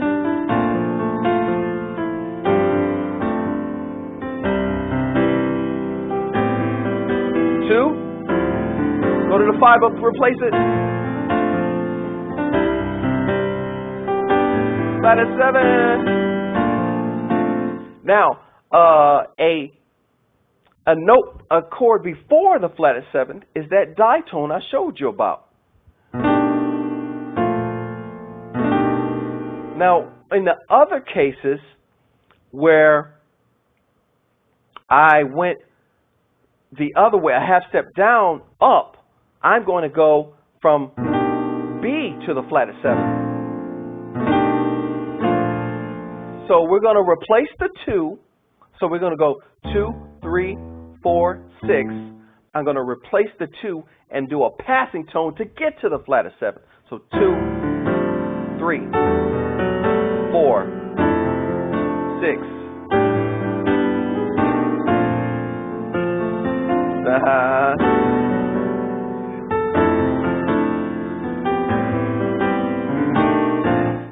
So another thing we do on that ditone, I can go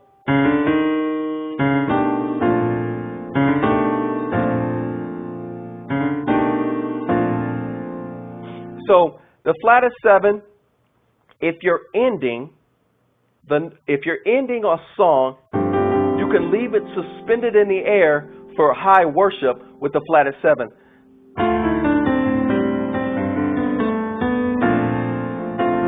And it just sits there. It just sits there and it doesn't end. Or you can replace that 2. 2, 3, 4, 5, 6. So 2, 3, 4, 6. B, E flat, A, D, G.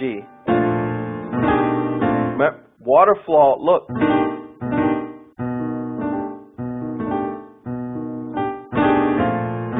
Flick, flick, flick, flick, a flick, flick, flick. You can even see my hands. You can see it, they're forming like a waterfall.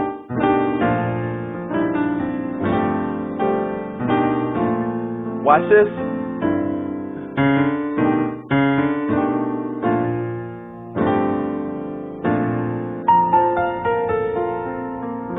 You can do that too. So that's that special flatted 7. Okay, now what we're going to talk about is this special flatted 6, okay? And let's look. 1, 2, 3, 4, 5, 6, flatted.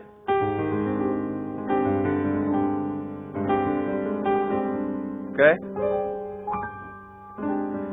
That's like a 7/9 chord, a sharp 5, sharp 7, sharp 5. But or you can look at that as a 13th or a 9th. So 1, 2, 3, 4, 5. This would be a sharp 5. Okay? Now, this chord here has a special place in this type of urban music and especially worship music, okay? So what I like to do with this chord, let's just go over it. It's a B flat, it's an A flat, C, D. Then you go to G, back and forth with the F, G, F. And then I mirror that with the left hand between the G and F. And I flick it.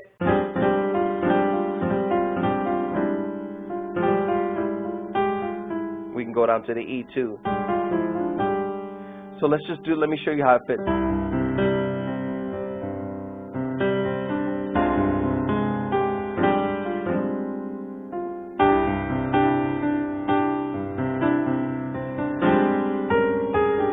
So we can now it creates, we're going to get to the point where we're talking about the relative minor. It creates a very rich, so we can go, so this thumb goes, this pinky goes, wait.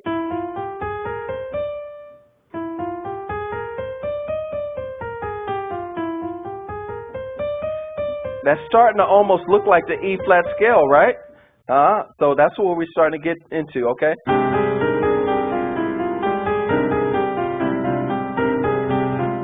So we go.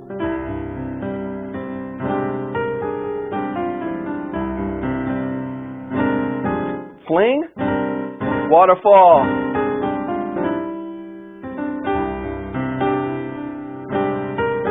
Now watch this, okay? This almost looks like an F minor. So let's pull this D up to E flat and really give it some dissonance.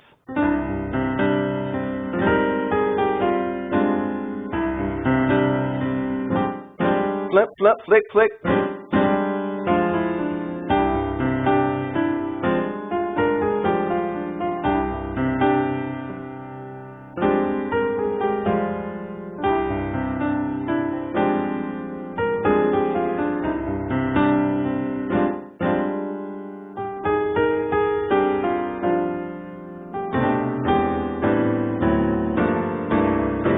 Get to that progression a little later. But I wanted to show you that where does it fit?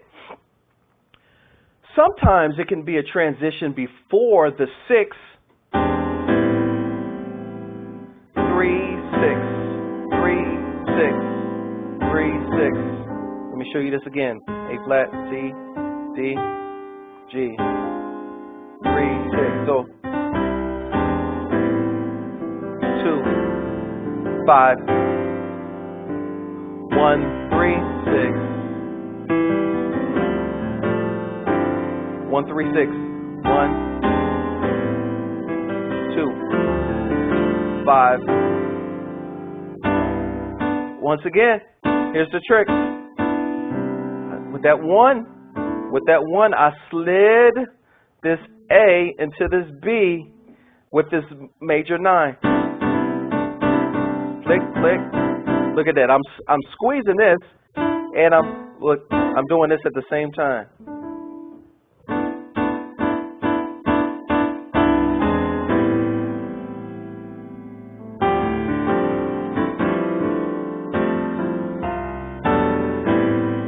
See? So this chord can go by itself with the C on a real high worship type of thing.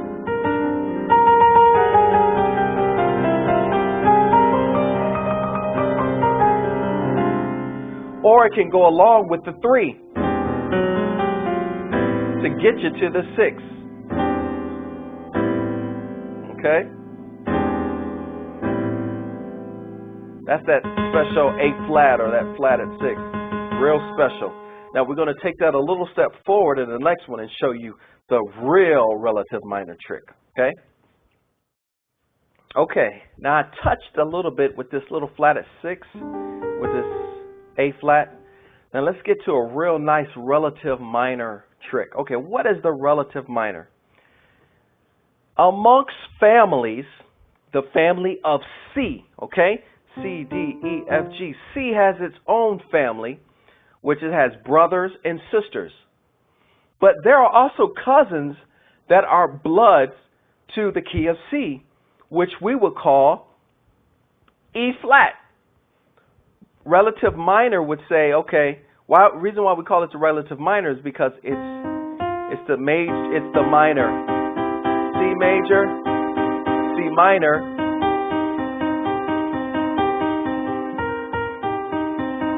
Okay?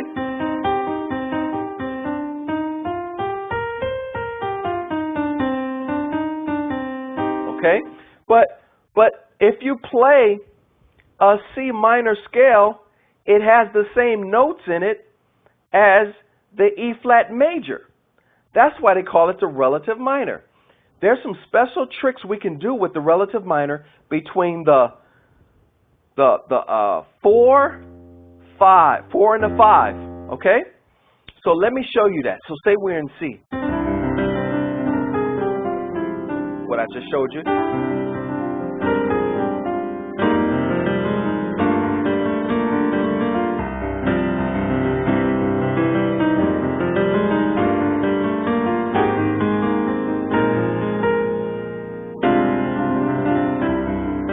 Let me show you that, okay?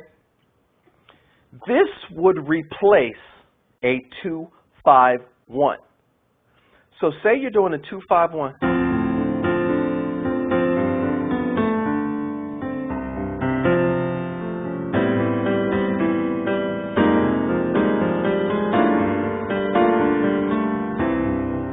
It's a more stronger, minorish way to do a 2-5-1. So let me show you the chords.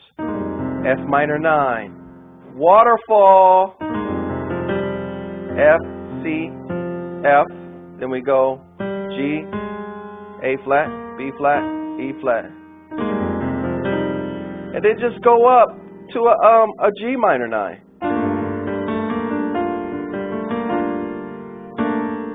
Instead of playing that C, keep it suspended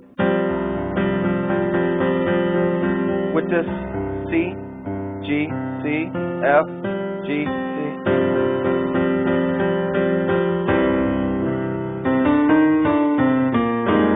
What was that? That was the E flat scale. Watch this, E flat scale.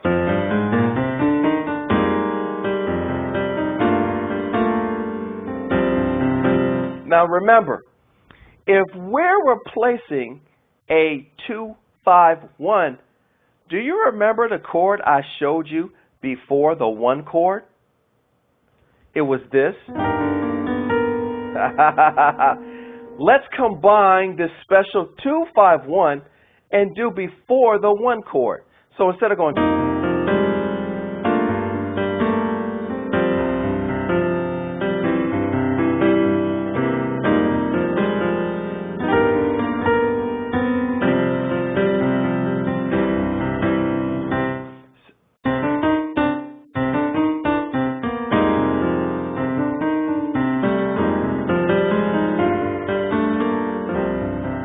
so say you're doing a regular.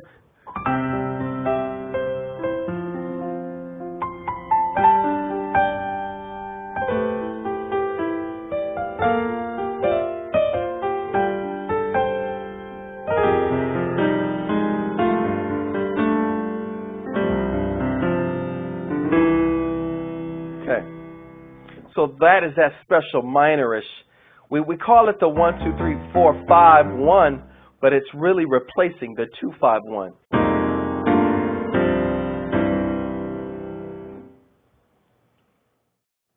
Okay, now what we're going to do, we went over every scale degree. I've already shown you the number system and the chords associated with the scale. Now what we're going to do is some random stuff. We're going to put it all together, okay? Now, for example, a popular song is Never Would Have Made It. Everybody knows this in the gospel. Even the world, even the secular people knows Never Would Have Made It. It hit #1. That is a combination of progressions, okay? So it's like never would have made it without you. So, but I'm not going to teach you Never Would Have Made It. You cannot look at individual songs as this is the song to Never Would Have Made It. This is the song to this. This is the song to that. Look at a song in a form of progressions. Because as good as Never Would Have Made It was, there's 1,000 different songs of Never Would Have Made It with the same progressions. So you have to start looking at stuff as progressions. So the title of this is Circle of Fifths, okay? So let's go. We start at the 1, 7, 3, 6, 2, 5, 1, 4, 3, 6, 2, 3, 4, 5, 7, 1. Okay? So I'm going to go through this and show you. Now, the things I've shown you through this whole vocabulary are many of the chords that they played in mostly gospel songs and Never Would have Made It. For example, if you say, let's play the basic way. 1.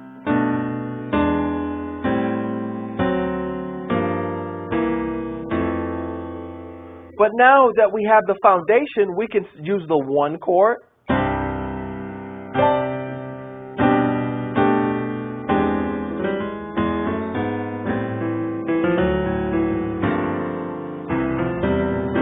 So let's change it up. So it goes 1. That's that 1 combination I showed you. 7. There's all these stretches. All I'm doing are these stretches that I showed you. So 1. Now, I showed you this, but remember the walk.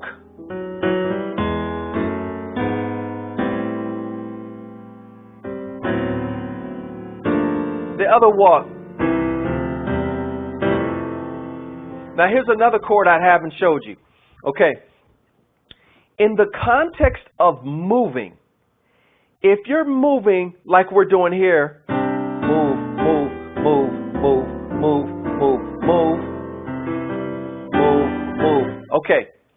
Now, if you're on the 4 chord, okay, and you're pausing on the 4 chord to get to the 3/6, okay, this is a little complicated. This is an if-then statement. If you're on the 4 and your destination is 3/6, you can play a passing chord right after the 4. And this is what it is. So say we're going to the circle of fifths.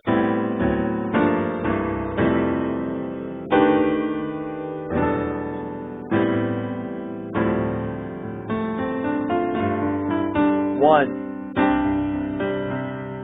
7, 3. Remember?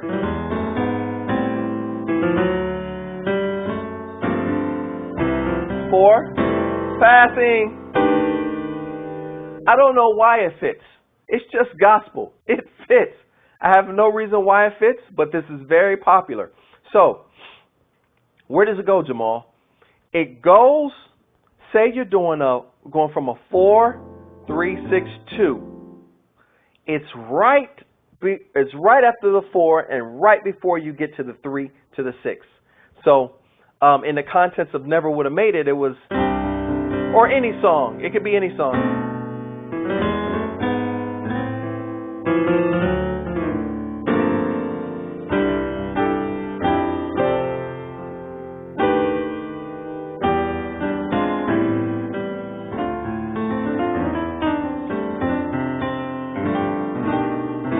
So this is just freestyle. This is just giving to you some stuff to a popular song that you already know, but I'm not teaching the song. I'm teaching popular progressions that apply to any song and a majority of songs. So let me talk you through this. So let's go to the 1. 1. I'm going to the 7-3. We can play the 7. See how it fits? So this is the 7. The right hand, I'm going to A, C, D, G. I taught you this. Walking it.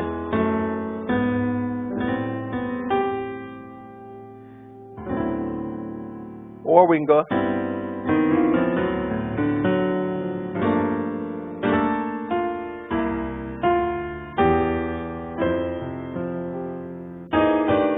All right, let's show you that. So 1. Never. That's that 1 chord. I already showed you that.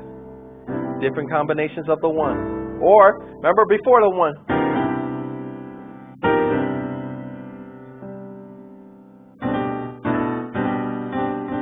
So, what this is a G, C, D, G, E, B. That's that stretch I told you about. A flat, C, D.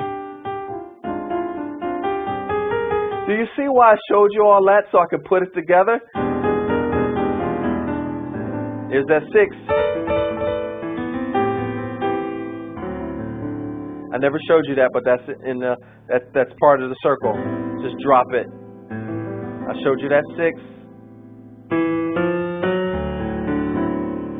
Then, so this is a A minor 9, G minor 9.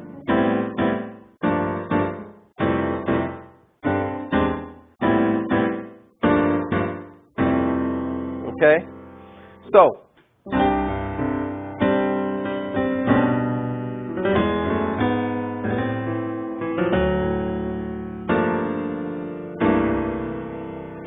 here we go, here we go, here we go.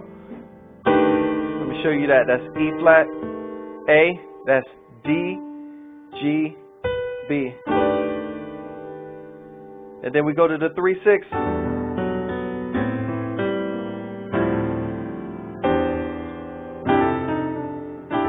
There's another one on the 4. Slide it. I showed you that. So.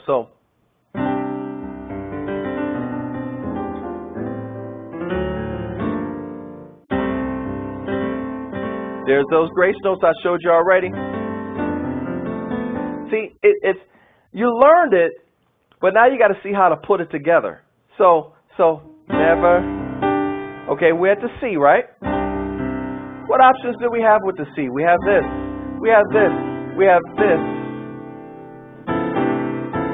And we have that grace note. So 7.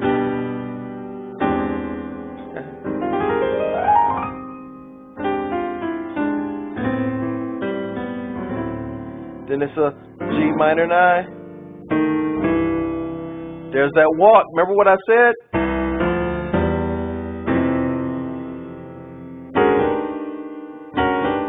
Let me show you that. That is the E flat. Remember what I said. Any chord you play can be enhanced by playing the half step below or after. So here's the half step below. Let's try and play the other one. So wait, or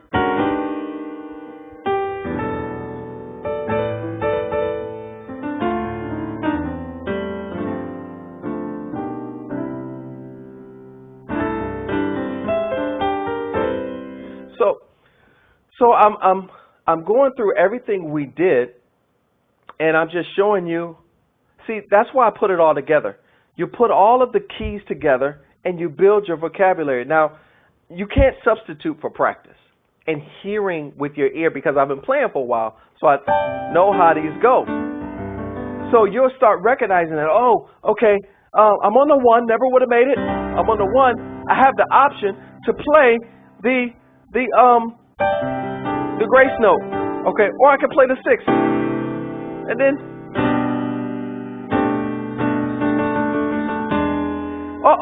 Jamal showed me that I have an option. If I do this, I can walk. I just walked it up. Okay, now I'm on the 6. Jamal gave me an option to. Okay, wait. Jamal showed me that classic walk up too. And then he said, if you're going from the 4 back to the 3/6, you can play this. So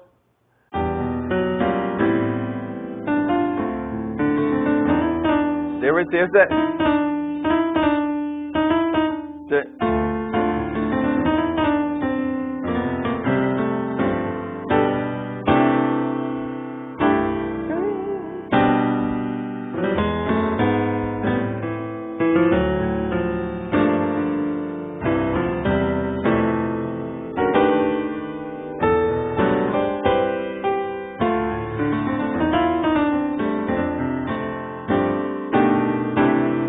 That's the stuff I showed you, okay?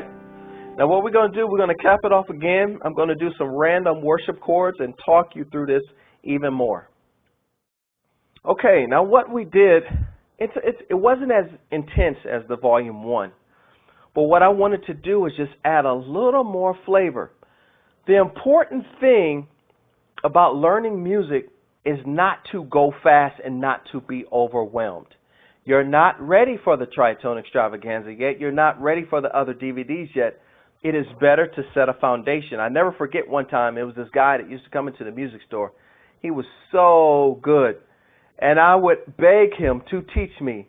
And he said, I will not teach you because I don't play the right way. I said, please, I don't care. I don't care, just teach me. I want to play so bad. And he said, I can't. I refuse to teach you because as good as you think I am, I could have been a lot better, and I don't want to do you a disservice. So, learning the number system, we gave you enough flavor and enough feel to get you going, okay? So, I'm going to do some random stuff, and we're just going to talk about this. We learned our progressions before. We learned the progressions in the Urban Worship Volume 1. Now, the little simple things like waterfall. 2, 6.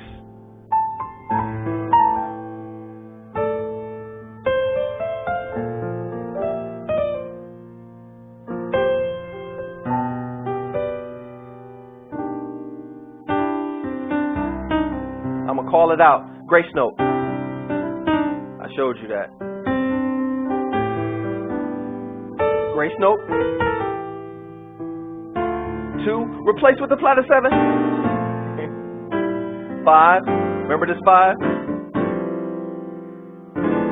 Right before the 1.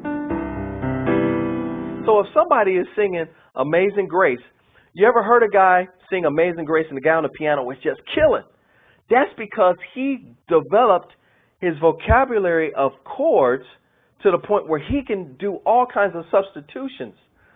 See, what we're doing is, in the Volume 1, we gave you the foundation. Here we're building some very important tools. Now the tools I gave you are such that they make you sound very professional and they jumpstart you. Do not take for granted these tools I'm showing you. This ditone. Here's that grace note on the 1. Grace note on the 6. Stretched 4. 5. The crunch 5. Before the 1, the diminished.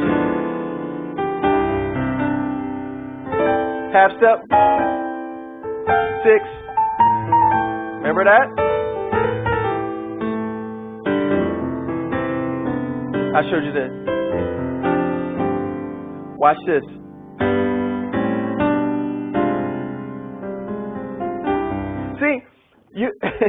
I gave you pieces. It's your job to put them together. All these tools, all I did was combine every single tool that I gave you.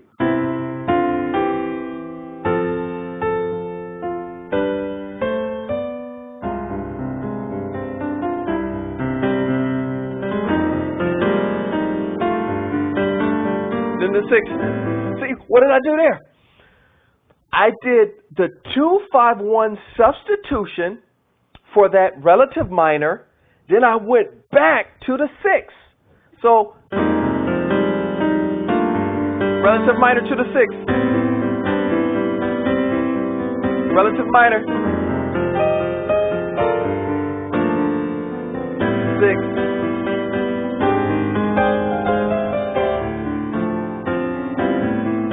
That's all I did. Just those little bitty tools is enough to get you doing, but I'm not done. I'm going to have some of my friends give you their secret tools on a sheet of paper. See, there's so much that I've accumulated over the years that this is just a few different tools. But what I'm going to do on the PDF, on the document, is give you even more tools that my friends were able to do and the tools that they use. So let's put these together one more time. I'm going to call them out. The 1, grace note. 6, grace note. Chord with my left hand. 5. Substitution for the 1 right before the 1.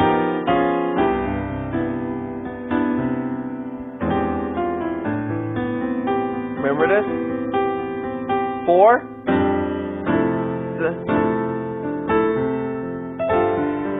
You have enough tools right now to make a hit record.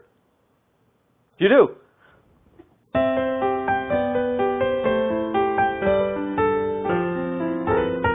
See, I taught you that progression in volume 1. But the tricks is in volume 2.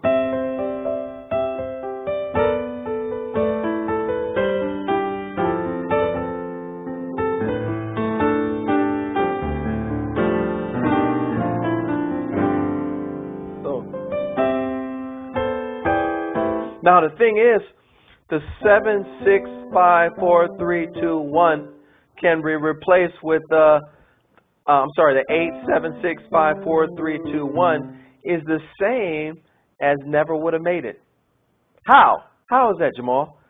8, 7.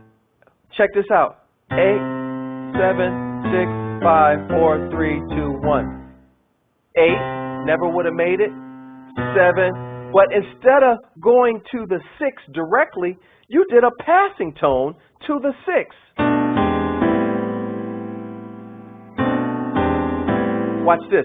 So say I'm going to the 2 to the 6. So basically, a 7-3 is a passing tone to get to the 6. So 8, 7. I'm trying to get to the 6. Now, the circle is a passing tone to get to the 4. So say, for instance, I'm doing a song that's a 1-4.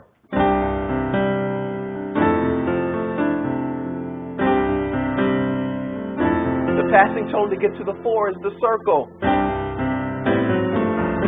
Or that's too long, but I can do the 5-1-4. So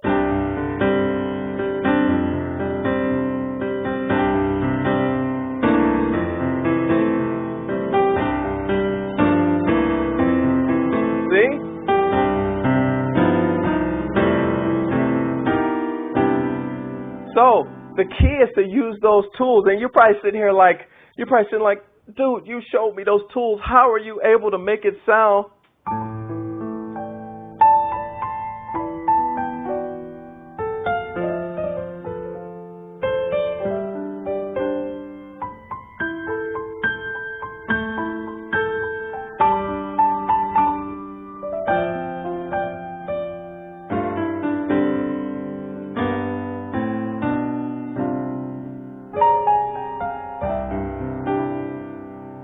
So So it's the same tools that I've been showing you, and I put it all together. It's your job to practice. So here we are, ending off urban worship, urban and contemporary worship, play by ear, volume 2, the secret passing tones and the tricks and the licks to take you to the next level. After this DVD, you're ready for the tritone extravaganza. You're ready for the urban worship extreme. You're ready for the church service essentials. So this is that missing link between the urban worship play by ear and that beginning link of that professional sound with just the little nuances, the waterfall, the tricks. These tricks are invaluable.